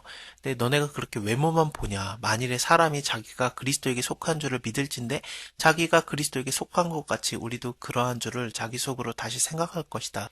주께서 주신 권세는 너희를 파하려고 하신 것이 아니다. 세우려고 하는 것이니 내가 이에 대해서 지나치게 자랑해도 부끄럽지 아니하리라. 이는 내가 편지들로 너희를 놀라게 하려고 하는 것까지 생각하지 않게 하려 함이니 저희의 말이 그 편지들은 중하고 힘이 있으나 그 몸으로 대할 때는 약하고 말이 시원치 않다 하니 이런 사람은 우리가 떠나 있을 때 편지로 말하는 자가 그러니까 지금 편지로 바울이 쓰고 있으니까요. 그 말하는 자가 어떠한 자이면 함께 있을 때 행하는 자도 그와 함께 있는 자인 줄을 알아라. 이게 편지로 말하든지 너희와 함께 있을 때든지 나는 늘 나였다. 변함없는 나이다. 라는 거죠. 그래서 우리가 어떠한 자기를 칭찬하는 자로 더불어서 감히 짝하여 비교할 수 없노라. 그러나 저희가 자기로서 자기를 헤아리고 자기로서 자기를 비교하니 지혜가 없도다. 그러나 우리는 분량밖에 자랑하지 아니하고 오직 하나님이 우리에게 분량으로 나누어 주신 그 분량의 한계를 따라 하노니 곧 너희에게까지 이른 것이다. 그래서 고린도 교회에게까지 도달한 거, 그 하나님께서 주신 분량밖에 자랑하지 않는 거, 그 분량 안에 있는 자랑, 그것이 무엇입니까? 복음이에요. 우리가 너희에게 미치지 못할 자로서 스스로 지나쳐 나간 것이 아니고 그리스도의 복음으로서 이 복음으로 너에게까지 도달한 것이다. 우리는 남의 수고를 가지고 분량밖에 자랑하는 것이 아니라 오직 너희 믿음이 더할수록 우리의 한계를 따라 너희 가운데서 더욱 위대하여지기를 바라노라. 이는 남의 한계 안에서 예비한 것으로 자랑하지 아니하고 너희 지경을 넘어 복음을 전하는 것이다. 자랑하는 자는 주 안에서 자랑할지니라. 이 주 안에서 자랑한다라는 게 지금 믿는 자들 안에서 하나님이 나한테 부었다. 하나님이 나한테 지혜롭게 했다. 그러면서 그 외모를 자랑하라는 얘기가 아니에요. 외모 겉에 보이는 것들, 겉에 보이는 그런 행위라든지 외모라든지 혹은 뭐 잘 되고 있는 그런 결과라든지 그런 것들로 갖다가 자랑하지 말고 주 안에서 자랑하라는 얘기는 뭐냐면 하나님만 자랑하라는 얘기입니다. 복음만 자랑하라는 얘기예요. 결국에는요. 예레미야서를 보면은 여호와께서 이같이 말씀하시되 지혜로운 자는 그 지혜를 자랑하지 말아라. 지금 그 예레미야 자체가 이미 다 하나님을 믿는 자들에게 얘기를 하고 있는 거거든요. 그러니까 교회 안에서 하나님이 나한테 이렇게 하셨다라고 교만하고 자랑하지 말라는 얘기예요. 하나님만을 자랑하라는 얘기입니다. 용사는 그 용맹을 자랑하지 말고 부자는 그 부함을 자랑하지 말고 자랑하는 자는 이것으로 자랑해라. 뭘 자랑하느냐? 명철에서 나를 아는 것과 그러니까 하나님을 아는 것과 나 여호와는 인애와 공평과 정직을 땅에 행하는 자인 줄을 깨닫는 것이다. 하나님은 사랑이 많구나 공평하구나 정직하구나 그것을 땅에 베푸시는구나. 그것을 깨달았다라면 그것은 자랑해도 된다라는 얘기입니다. 결국에는 하나님을 자랑하는 것, 복음을 자랑하는 것 이외에는 그 밖의 것은 분량에 넘어가는 거예요. 그대로 하지 말아라. 자랑하는 자는 주 안에서 자랑할지니라. 옳다 인정함을 받은 자는 자기를 칭찬하는 자가 아니라 오직 주께서 칭찬하시는 자니라. 원컨대 너희는 나의 어리석은 것을 용납해라. 청컨대 나를 용납해라. 내가 하나님의 열심으로 너희를 위해서 열심을 내노니 내가 너희를 정결한 처녀로 한 남편인 그리스도께 드리려고 중매함이로다. 그래서 바울이 하는 모든 행동들, 고린도 교회를 위해서 했던 사역들은 그리스도와 교인들이 서로 만나는 이 중매함이라고까지 하니까 서로 결혼하는 거잖아요. 어린 양이신 예수 그리스도와 결혼하는 순결한 힘으로써 중매하는 것이고 고린도 교회를 놀라운 연합의 관계로 이끌었던 겁니다. 뱀이 그 관계로 이와를 미혹한 것 같이 하와라고 생각하면 될 것 같습니다. 하와를 미혹한 것 같이 너희 마음이 그리스도를 향하는 진실함과 깨끗함에서 떠나서 부패할까 두려워하노라. 만일에 누가 가서 다른 예수를 전파하거나 지금 위에서도 계속해서 얘기가 나왔던 건데 우리를 육체대로 행하는 자로 여기는 자, 그러니까 바울이 하는 모든 행동들이 육체를 따라서 행하는 거, 그게 율법이라고도 생각을 할 수 있고, 어쨌든 그런데 그런 걸로 행한다고 생각하는 자들에 대해서 내가 담대하게 대하려고 한다. 너희와 함께 있을 때 나로 하여금 이 담대한 태도가 너희에게도 대하지 않도록, 그러니까 너네도 그런 잘못된 것에 휩쓸리지 말라라는 거거든요. 모든 이론들을 파한다. 그 견고한 진을 파한다.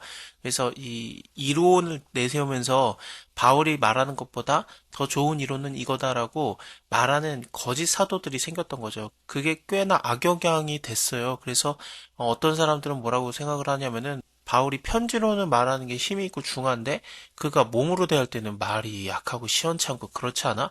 이런 얘기들이 오갔었던 거죠.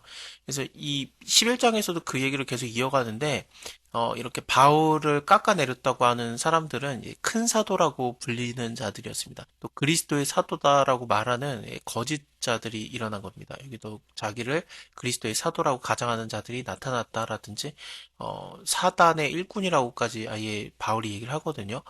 그런 사람들이 어떤 식으로 행동을 했냐면은 이 고린도 교인들을 막 때리기도 하고 그랬던 거예요. 야, 너네가 어떻게 그런 것들은 다 받아들이냐? 내가 너희에게 좋은 말을 해주고 복음에 대해서 말하고 너희를 위해서 내가 고통을 당하고 그랬는데 그 좋은 것은 버리고 너네를 때리는, 뭐 너네를 종으로 삼고 너네를 잡아먹고 사로잡고 자고하거나 뺨을 칠지라도 너네는 잘만 용납을 하는구나. 그런 것을 왜 너네가 기쁘게 용납하느냐 그러면서 되게 답답해하면서 글을 쓰고 있는 겁니다. 뱀이 그 강교한 걸로 이와를 미혹한 것 같이 너희 마음을 그리스도를 향하는 진실함과 깨끗함에서 떠나서 부패할까 두려움이라. 이것이 그 거짓 선지자들, 거짓 지도자들, 뭐 큰 사도라고도 불리고 자기 스스로를 그리스도의 사도라고 말하지만 전혀 그렇지 않았던 사람들에게 너네가 그렇게 넘어가면 안 된다라는 그런 안타까움이에요. 그 거짓 사도들이 예수에 대해서 전하기는 하는데 다른 예수를 전하는 거예요. 우리가 말하지 않았던 건데, 바울이 얘기하지 않았던 거, 그런 것들을 너네가 어떻게 받아들일 수 있느냐? 혹 너희의 받지 아니한 다른 영을 받게 하거나 너희가 받지 아니한 다른 복음을 받게 할 때는 너희가 잘 용납하는구나. 내가 지극히 큰 사도들보다 부족한 것이 조금도 없는 줄로 생각하노라. 내가 비록 말에는 조라나 지식에는 그렇지 아니하니. 이 얘기를 왜 얘기하냐면은 아까도 말씀드린 것처럼 바울은 편지에는 힘이 있는데 말로 할 때는 시원치 않다라는 이런 얘기들을 했었거든요. 누가 했던 겁니까? 큰 사도들이라고 자기가 스스로 얘기하는 자들이 바울을 깎아내렸던 겁니다. 그렇다고 편지는 받아들여야 된다는 얘기를 한 것도 아니에요. 편지도 별거 없다. 그런 식으로 몰아갔던 거거든요. 그래, 내가 말에는 조라다고 하자. 그런데 지식에는 안 그렇다. 이것을 우리가 모든 사람 가운데서 모든 일로 너희에게 나타내었노라. 내가 너희를 높이려고 나를 낮추어 하나님의 복음을 값없이 너희에게 전하는 것이 이게 죄냐? 내가 너희를 섬기기 위해서 다른 교회에서 요를 받는 것이 탈취한 것이라. 지금 고린도 교회를 그 선교하기 위해서 다른 교회에서 어떤 도움을 받았던 것 같은데 이게 내가 괜히 받은 거네. 왜냐면 내가 탈취한 것이 됐겠네. 왜냐면은 이 교회가 바울의 얘기를 아무것도 안 들으니까 뭐 큰 사도를 따라가고 그러니까 이 모든 것들이 그냥 탈취한 것 그냥 무의미한 그 돈을 받은 것이 되지 않겠습니까? 내가 너네한테 복음을 값없이 전해가지고 이게 죄가 되었느냐? 내가 너희에게 있어 용도가 부족하되 아무에게도 누를 끼치지 아니함은 마게도냐에서 온 형제들이 나의 부족한 것을 보충하였습니다. 내가 모든 일에 너희에게 폐를 끼치지 않기 위해서 스스로 조심하였거니와 또 조심하리라. 그 고린도 전서를 보더라도 바울이 너희에게 내가 돈을 받을 자격이 있지만 하지만 안 받았다라고 얘기를 하거든요. 그리고 이것을 얘기하는 것도 너에게 달라고 하는 것이 아니다. 내가 차라리 죽을지언정 하면서 안 받겠다라는 얘기를 굉장히 강조하는데 그 이유는 고린도 교회 안에 말씀을 전하는 것 때문에 바울이 돈을 받는 것을 굉장히 좀 불편해하는 사람들이 있었어요. 당연히 받아야 되는데 안 받는다 그러면서 바울이 안 받았거든요. 그럼 그 돈을 어디서 충당을 했는가? 그 고린도의 윗지역이라고 볼 수 있는 마게도니아 지역에서 이것을 받았던 겁니다. 베레아 교회라든지 데살로니가 교회, 빌립보 교회들이 마게도니아 지역에 있는 교회들입니다. 그리스도의 진리가 내 속에 있으니 아가야 지방에서 나의 이 자랑이 막히지 않게 하리라. 아가야 지방은 고린도 교회가 있는 지역입니다. 어떠한 이유냐? 내가 너희를 사랑하지 아니함이냐?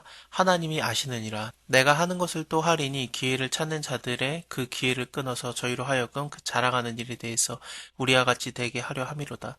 저런 사람들은 거짓 사도고 괴울의 역군이고 자기를 그리스도의 사도라고 가장하는 자들이다. 이것이 이상한 일이 아니다. 사단도 자기를 광명한 천사로 가장하느니라. 갈라디아서 1장 8절을 보면은 꼭 하늘로부터 온 천사라도 우리가 너에게 전한 복음 외에는 다른 복음을 전하면은 저주를 받을지어다 하면서 바울이 굉장히 강하게 말을 시작하는 게 있는데 거짓 선지자들, 거짓 사도들이 나는 거짓이다라고 등장하는 게 아니라 겉모습은 굉장히 광명한 천사로 가장해서 나타난다는 얘기예요. 포기의 큰 사도 막 그렇게 보이는 거죠. 그리스도의 사도로 자기를 드러내고 그러므로 사단의 일꾼들도 자기를 의의 일꾼으로 가장하는 것이 또한 큰일이 아니라 저희의 결국은 그 행위대로 되리라. 내가 다시 말하노니 누구든지 나를 어리석은 자로 여기지 말아라. 만일 그러할지라도 나를 조금 자랑하게 어리석은 자로 바라라. 이것은 위에 처음에 나왔던 나의 어리석음을 좀 용납하라. 그거가 좀 연관이 되고 있습니다. 나는 어리석음을 그냥 받아달라. 내가 말하는 것은 주를 따라 하는 말이 아니오 오직 어리석은 자와 같이 기탄 없이 자랑하노라. 여러 사람이 육체를 따라 자랑하니 나도 자랑하겠노라. 너희는 지혜로운 자로서 어리석은 자들을 기쁘게 용납하는구나. 누가 너희를 종으로 삼거나 잡거나 먹거나 사로잡거나 자고하거나 뺨을 칠지라도 너희가 용납하는도다. 우리가 약한 것 같이 내가 욕되게 말하노라. 그러나 누가 무슨 일에 담대하면은 어리석은 말이나마 나도 담대하리라. 저희가 히브리 사람이냐 나도 그러하다. 저희가 이스라엘 사람이냐 나도 그러하며 저희가 아브라함이시냐 나도 그러하다. 그래서 지금 겉모습을 자랑하기 시작하는데 이 바울을 깎아내렸던 거짓 사도들 뭐 자기 스스로가 그리스도의 사도라고 말했던 이 큰 사도라고 말했던 자들 자기가 지극히 크다라고 말하는 자들 이 사람들이 바울과 자기를 비교하면서 드러냈던 게 나는 히브리 사람이다 이스라엘 사람이다 아브라함이시다 뭐 그런 식으로 얘기를 했던 거예요. 그럼 바울이 얘기한 게 내가 그러면 아니냐 나도 맞지 않느냐 저희가 그리스도의 일꾼이냐 정신없는 말을 하거니와 나도 더욱 그러하다. 내가 수고에 넘치도록 하고 옥에 갇히기도 하고 매도 맞고 여러 번 죽을 뻔하였다. 유대인들에게 40에 하나 감한 매를 5번이나 맞았으며 이 40대에서 하나 빼는 매는 신명기에 나오는 매예요. 그래서 너무 많이 때리면은 그것은 그 사람이 잘못해서 때리는 것을 넘어서서 그 형제를 업신여기게 하는 거니까 인격을 위해서 40대는 넘기지 말라라고 얘기가 있거든요. 그래서 그 40에 하나 감한 매를 5번이나 맞은 거죠. 이게 뭐냐면은 유대인들한테 맞았다라는 얘기입니다. 신명기 말씀이기 때문에 3번을 태장으로 맞았고 한 번은 돌로 맞았고 3번은 파선하였는데 일주야를 기품에 지냈으며 여러 번 여행에 강의 위험과 강도의 위험과 동족의 위험과 이방인의 위험과 제가 옆에 이거 그 구절들 찾는데 되게 오래 걸렸어요. 근데 너무 많아서 그래요. 너무 많이 이런 이 일들을 당했기 때문에 바울이 너무 이런 많은 고난들을 당했기 때문에 옆에 붙일 수도 없을 만큼 많아요. 이방인들의 위험과 시내의 위험과 광야의 위험과 바다의 위험과 거짓 형제 중에 위험을 당하고 또 수고하며 애쓰고 여러 번 자지 못하고 줄이며 목마르고 여러 번 굶고 춥고 헐벗었노라. 이 외에 일은 고사하고 오히려 날마다 내 속에서 눌리는 것이 있으니 곧 모든 교회를 위하여서 염려하는 것이다. 누가 약하면은 내가 약하지 아니하며 누가 실족하게 되면 내가 애타지 아니하겠느냐? 내가 애타지 않더냐라는 게 헬라어로는 내가 타지 않더냐라는 거거든요. 그러니까 정말로 불이 타는 것처럼 이게 되게 힘들었던 거예요. 내가 한번 부득불 자랑해 봐. 그러면서 근데 내가 나의 약한 거 자랑하겠다. 뭐 다른 거 자랑하겠느냐? 그 예수 그리스도를 위해서 그리고 너희를 위해서 내가 약해진 거 그것이 자랑 자랑이다. 나는 너희를 위해서 이렇게 약해지고 고난받고 애통하고 힘들어하는데 너희에게 나타난 그 거짓 사도들은 너네를 때리는 거 아니냐. 너네 뺨을 때리고 종으로 삼고 잡아먹고 사로잡고 그러는데 왜 그들의 말은 잘 듣고 그들은 기쁘게 용납하고 그러느냐. 나를 좀 봐라라는 거죠. 진짜 안타까워서 그러는 거예요. 주 예수의 아버지 영원히 찬송할 하나님이 내가 거짓말 안 하고 있는 것을 아시느니라. 다메섹에서 아레다 왕의 방백이 나를 잡으려고 다메섹 성을 지킬 때 내가 광주리를 타고 들창문으로 성벽 내려가서 그 손에서 벗어났노라. 처음에 예수님을 만나고 복음을 전할 때에도 이런 괴로움을 당했었고 지금도 그것이 변함이 없다라는 거예요. 그래서 언제나 초심으로 너희를 위해서 복음을 전하며 고난을 받고 있는데 이런 나를 용납해라라는 거죠. 저번 시간에 바울이 그 큰 사도라고 하는 자들, 뭐 그리스도의 뭐 사도라고 하는 뭐 자칭 그렇게 말하는 겁니다. 이 사람들은 거짓 사도들이었거든요. 이런 사람과 비교하는 것 자체를 원하지 않았어요. 근데 오히려 사람들이, 고린도 교인들이 이런 거짓 사도들에게 완전히 휩쓸려 있었고, 바울은 그거에 대해서 너네 왜 그러느냐. 그들이 너를 종으로 삼고, 잡아먹고, 사로잡고, 자고하고, 뺨을 칠지라도 너희가 용납하는구나. 나는 너희를 위해서 오히려 내가 맞았고, 괴로움을 당했고, 매도 수도 없이 맞았고, 옥에 갇히기도 했고, 여러 번 죽을 뻔했는데, 근데 내가 전하는 복음에 대해서 너네가 받아들이지 않고, 오히려 뭐 자기가 스스로 크다고 하는 그런 거짓 사도들에 대한 말만 듣고 있구나 그러면서 좀 답답해 했었는데 12장도 이어지고 있습니다. 무익하게나마 내가 한번 부득불 자랑해볼까? 그러면서 이제 자랑을 시작하는데 그 큰 사도라고 스스로가 말하는 자들이 이론이라든지 그런 걸로 갖다가 바울을 막 깎아내리려고 했고 그랬었거든요. 근데 그것뿐만 아니라 좀 영적인 체험 그런 것들도 굉장히 자랑을 했던 것 같아요. 그래서 바울이 나도 한번 영적인 체험 자랑해 볼까? 주의 환상과 계시를 말하리라. 내가 그리스도 안에 있는 한 사람을 아노니. 여기서 좀 두 가지 의견이 있는데요. 일단은 내가 그리스도 안에 있는 한 사람을 아노니라고 하니까 이것은 바울이 알고 있는 어떤 다른 사람이 되겠죠. 그 다른 사람이 14년 전에 셋째 하늘까지 이끌려 갔었다. 그가 몸 안에 있었는지 몸 밖에 있었는지 나는 모르거니와 하나님은 아시느니라 그러면서 바울이 어떤 다른 사람을 알고 있다라는 식으로 얘기를 하고 있거든요. 내가 이런 사람을 아노니 그가 몸 안에 있었는지 몸 밖에 있었는지 나는 모르거니와 하나님은 아신다. 그가 낙원에 이끌려 가서 말할 수 없는 말을 들었으니 사람이 가히 이르지 못할 말이로다. 내가 이런 사람을 위해서 자랑하겠으나 그러면서 어떤 자기가 아는 사람, 이런 대단한 사람 나도 알고 있다. 이런 식으로 얘기를 하고 있는데 큰 사도들이 어떤 식으로 얘기를 했는지 모르겠어요. 왜냐면 여기 나오지 않으니까. 근데 그들이 내가 그런 영적인 경험을 했다라고 나왔을 가능성이 많거든요. 그렇게 따지면은 바울이 나도 그렇게 했다라고 해야 되는데 내가 아는 사람 중에 셋째 하늘까지 이끌려간 사람이 있다라고 하는 게 조금 이상하죠. 그래서 이것을 어떻게 보는 견해가 또 있냐면은 내가 한 사람을 안다라고 하는 게 바울이 좀 3인칭 관찰자 시점이라고 해야 되나? 그래서 내가 이런 사람을 알고 있는데 그 사람이 셋째 하늘까지 올라갔었다. 근데 그게 바로 나예요. 막 그런 느낌이 있는 거죠. 그래서 이것을 바울의 경험을 얘기하는 거다라고 말하기도 하고 어떤 사람은 바울이 어떤 다른 사람을 바울이 아닌 다른 사람이 이 세 번째 하늘까지 올라갔다 왔던 거 그것을 얘기하는 거라고도 보기도 하고 그렇습니다. 이렇든 저렇든 뭔가 좀 특별한 영적인 체험을 한 것 같아요. 그래서 이 낙원에 이끌려갔다라는 게 일단은 이 낙원이 동산이라는 단어로 사용이 돼요. 이거는 에덴 동산과 굉장히 밀접한 연관이 있는 단어입니다. 그러면은 에덴 동산까지 이끌려 갔다 왔던 사람인가? 일단 말할 수 없는 말들을 들었다. 사람이 가히 이르지 못할 말이다. 이것은 말로 표현을 할 수 없는 엄청난 것을 봤다. 그런 식으로 해석이 가능하거든요. 그래서 특이한 경우입니다. 일단 뭐 천국을 보고 온 것 같긴 한데 일단 셋째 하늘이라는 것도 생각을 해봐야 돼요. 셋째 하늘도 유대인들은 하늘이 7층까지 있다라고 생각하는데 그러면은 세 번째 하늘은 좀 중간이 되겠죠. 근데 그것은 유대인들의 생각이고 바울은 좀 생각이 다르거든요. 물론 바울이 유대파 출신이긴 하지만 어쨌든 뭐 에베소서 같은 걸 보면은 하늘 위에 하늘 뭐 그런 식으로 표현을 하는 것과 비슷하다고 보면 됩니다. 뭐 하나님이 계신 하늘이라고 생각하면 돼요. 천국이라고 보면 되겠죠. 그러면 천국에 이끌려갔다 온 것 같기는 하고 또 이 14년 전이라는 게 언젠가 그것도 말이 많은데 일단은 이건 정확하지 않습니다. 어떤 사람은 사도행전에서 나오는 바울이 21장인가요? 거기서 그 성전에서 기도할 때 비몽사몽간에 뭐 주의 사자가 만나줬다 그런 식으로도 표현이 있는데 그때를 얘기하는 거 아닐까라고도 생각을 하고 그래요. 근데 너무 정보가 부족해요. 왜냐면은 바울이 이것을 자랑을 안 하고 다녔던 것 같아요. 근데 여기서는 막 거짓 사도가 내가 막 영적인 체험을 했다. 바울은 아무것도 아니다. 막 그런 식으로 얘기를 하니까 내가 한번 부득을 자랑해 볼까? 그러면서 이게 유익하진 않지만 무익하지만 나도 자랑할 것이 있다라고 얘기를 했기 때문에 다른 데서는 이런 얘기를 안 했던 거죠. 그래서 이게 언제고 어떤 상황이었는지 굉장히 정보가 부족합니다. 이렇든 저렇든 이제 바울은 자랑은 하기는 하는데 나는 나의 약한 것들 외에는 자랑하지 않겠다 그러면서 자기가 교회들을 위해서 힘들어졌던 거, 괴로워졌던 거, 저번에 11장에서 나왔던 거, 뭐 옥에 갇히기도 하고, 매도 수없이 맞고, 여러 번 죽을 뻔하고, 유대인들에게 40에 한 대 가만 매 5번이나 맞은 거, 태장을 3번이나 맞은 거, 돌로 맞고, 배가 3번이나 파손됐던 거, 그래서 일주야를 기품에서 지냈던 거, 여러 번 여행을 가면서 강의 위험, 강도의 위험, 동족의 위험, 이방인의 위험과 신의 위험과 광야의 위험과 바다의 위험, 거짓 형제들의 위험, 또 수고하고 애쓰고 여러 번 자지 못하고 줄이고 목마르고 여러 번 굶고 춥고 헐벗었던 거,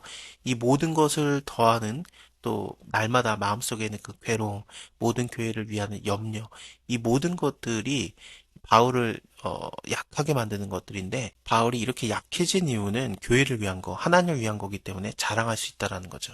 근데 다른 것은 내가 자랑하지 않겠다. 내가 만일에 자랑하고자 해도 어리석은 자가 되지 아니할 것은 내가 참말을 말함이라. 그러나 누가 나를 보는 바와 내가 듣는 바에 지나치게 생각할까 두려워해서 그만하겠다. 그러면서 뭐 자랑은 할 수는 있긴 한데 다 참말을 할 거긴 한데 나를 너무 대단하게 볼까 봐 어떤 사람들이 오해를 할까 봐 나는 그것을 말하지 않겠다. 바울이 또 여러 계시들을 받았잖아요. 그게 또 너무 큰데 근데 스스로 너무 자고하지 않게 하시려고 내 육체의 가시 곧 사단의 사자를 주셨으니 뭐 사단의 심부름꾼이라고도 해석이 가능한데 이것을 주셨다. 이는 나를 쳐서 너무 자고하지 않게 하려 함이라. 그래서 너무 그 교만하지 않는 거, 너무 그 자랑하지 않는 거, 그렇게 하려고 하나님께서 이 사단의 사자를 주셨다고 하는데 이것도 여러 개를 생각할 수 있어요. 일단은 첫 번째로 생각할 만한 거는 이게 바울이 가졌던 안질, 이게 눈의 병을 생각할 수도 있습니다. 그래서 눈의 안질이 낫게 하기 위해서 하나님께 3번 간구했던 거.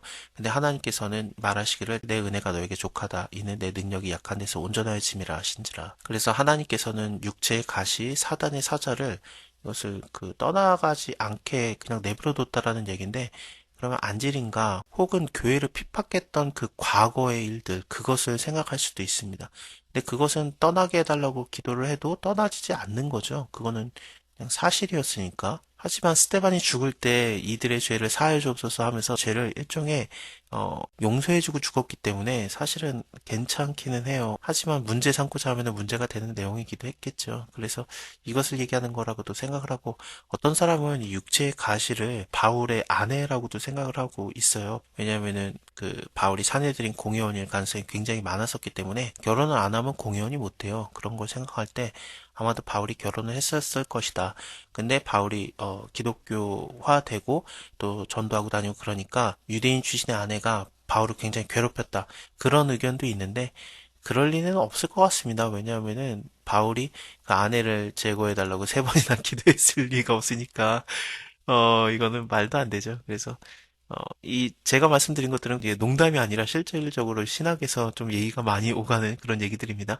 어쨌든 이게 뭔지는 모르겠는데 육체의 약함을 얘기하는 게 아닐까 싶습니다.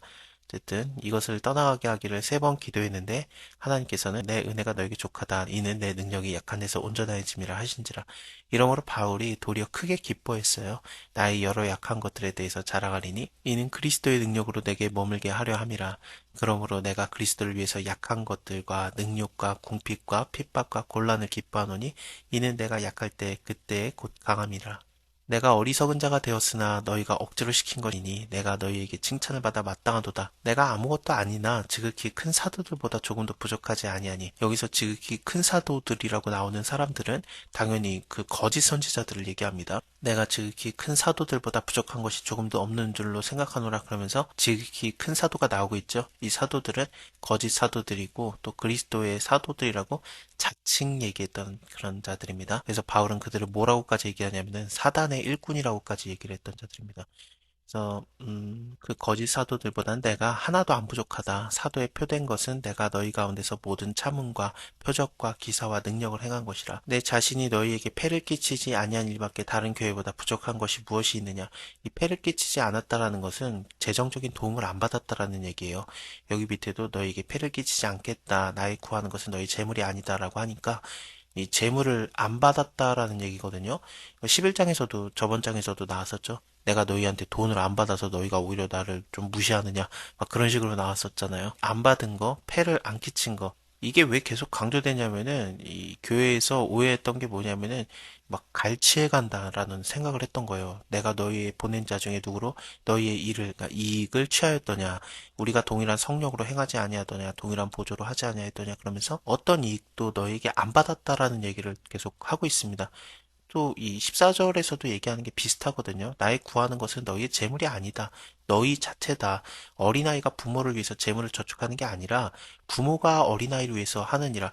그 고린도 전서를 보면은 자칭 선생이라고 하는 사람은 많지만 부모는 많지 않다. 그러면서 내가 너희를 낳았다라는 얘기도 하거든요. 그러니까 바울은 이 고린도 교회를 대하는 게 부모처럼 대했어요. 바울은 부모의 심령으로 이 고린도 교회를 대하고 있기 때문에 내가 너희를 위해서 주는 것이지 너희에게 내가 받는 거 없다.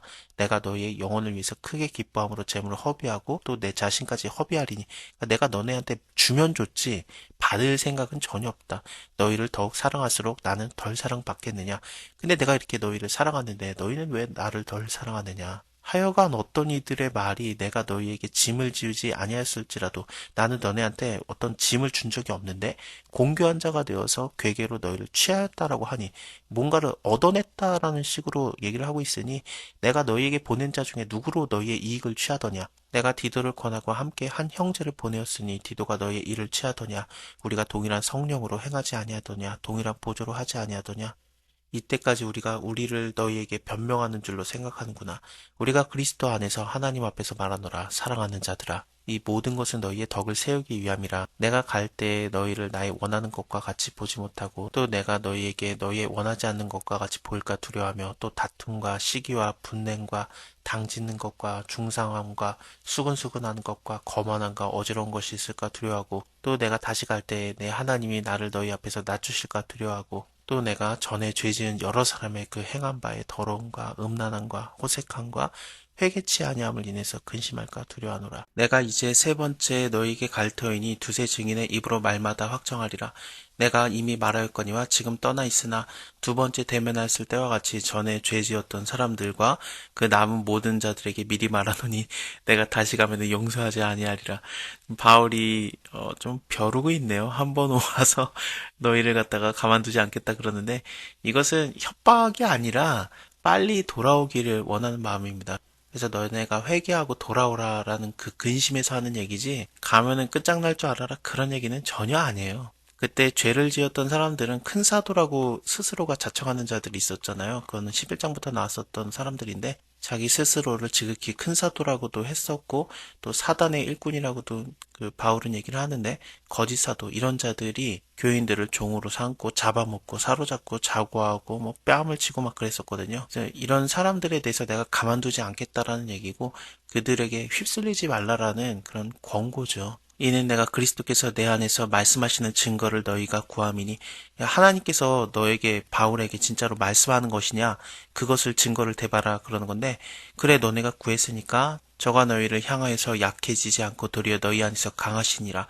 그리스도께서 약하심으로 십자가에 못 박히셨으나 오직 하나님의 능력으로 살아나셨으니 우리도 저희 안에서 약하나 너희를 향하여서 하나님의 능력으로 저와 함께 살리라. 혹은 우리도 저 안에서 약하다라는 것은 어떤 사본에는 우리도 저와 함께 약했다라는 것으로도 표현을 합니다. 예수 그리스도와 함께 약해졌던 것을 얘기하는 거겠죠. 하지만 그 약해지는 것은 교회를 살리는 것들이었고 바울도 그래서 약해지지 않았었습니까? 12장에서도 내가 그렇게 약해졌었다라는 얘기를 계속해서 자랑을 했었고 약한 것들 외에는 자랑하지 않겠다. 이 약한 것들은 힘들어하는 것들이었습니다. 그 예수 그리스도를 위해서 또 교회를 위해서 옥에 갇히기도 하고 매도 수없이 맞고 또 여러 번 죽을 뻔했던 거 여러 여행 중에서 강도의 위험이라든지 동족의 위험이라든지 뭐 배가 파손된다라든지 애쓰고 수고하고 자지 못하고 목마르고 여러 번 굶고 춥고 헐벗고 많은 힘들었던 것들 복음을 위해서 교회를 위해서 약해졌던 것들을 얘기하고요. 예수님께서는 아예 십자가에서 죽으실 만큼 약해졌던 거고, 사도들, 바울은 교회를 위해서 얼마든지 약해지는 거, 그런 것들을 얘기하는 겁니다. 또 우리도 저희 안에서 약하나 너희를 향하여서 하나님의 능력으로 저 함께 살리라. 너희가 믿음이 있는지 너희 자신을 시험하고 너희 자신을 확증해라. 예수 그리스도께서 너희 안에 계신 줄을 너희가 스스로 알지 못하느냐? 그렇지 않으면 너희가 버리운 자니라. 그러니까 알지 못한다라면 버리운 자라는 건데, 이것도 뭐 협박을 하는 건 아니에요. 우리가 버리운 자가 되지 아니한 것을 너희가 알기를 내가 바란다. 너희 안에 예수 그리스도께서 계신다라는 것을 더욱 강조하는 얘기입니다. 우리가 하나님께서 너희로 악을 조금 더 행하지 않게 하시기를 구하노니 이는 우리가 옳은 자임을 나타내고자 함이 아니라 오직 우리는 버리운 자 같을지라도 너희로 선을 행하게 하고자 함이라.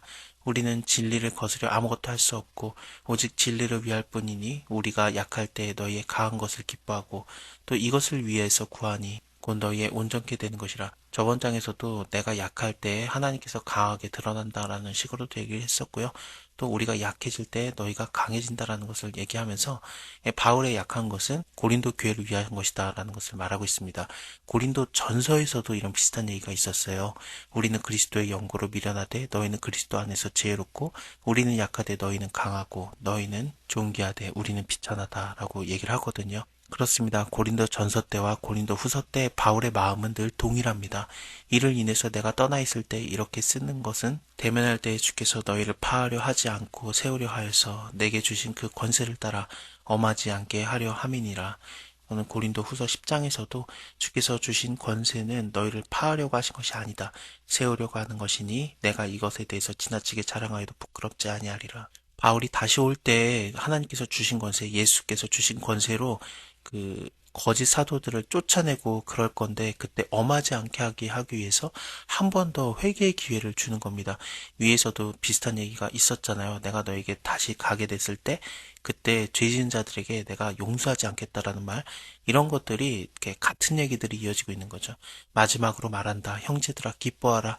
온전케 되며 위로를 받으며 마음을 같이하며 평안할지어다. 또 사랑과 평강의 하나님이 너희와 함께 계시리라. 거룩하게 입맞춤으로 서로 문안하라. 모든 성도가 너희에게 문안하느니라.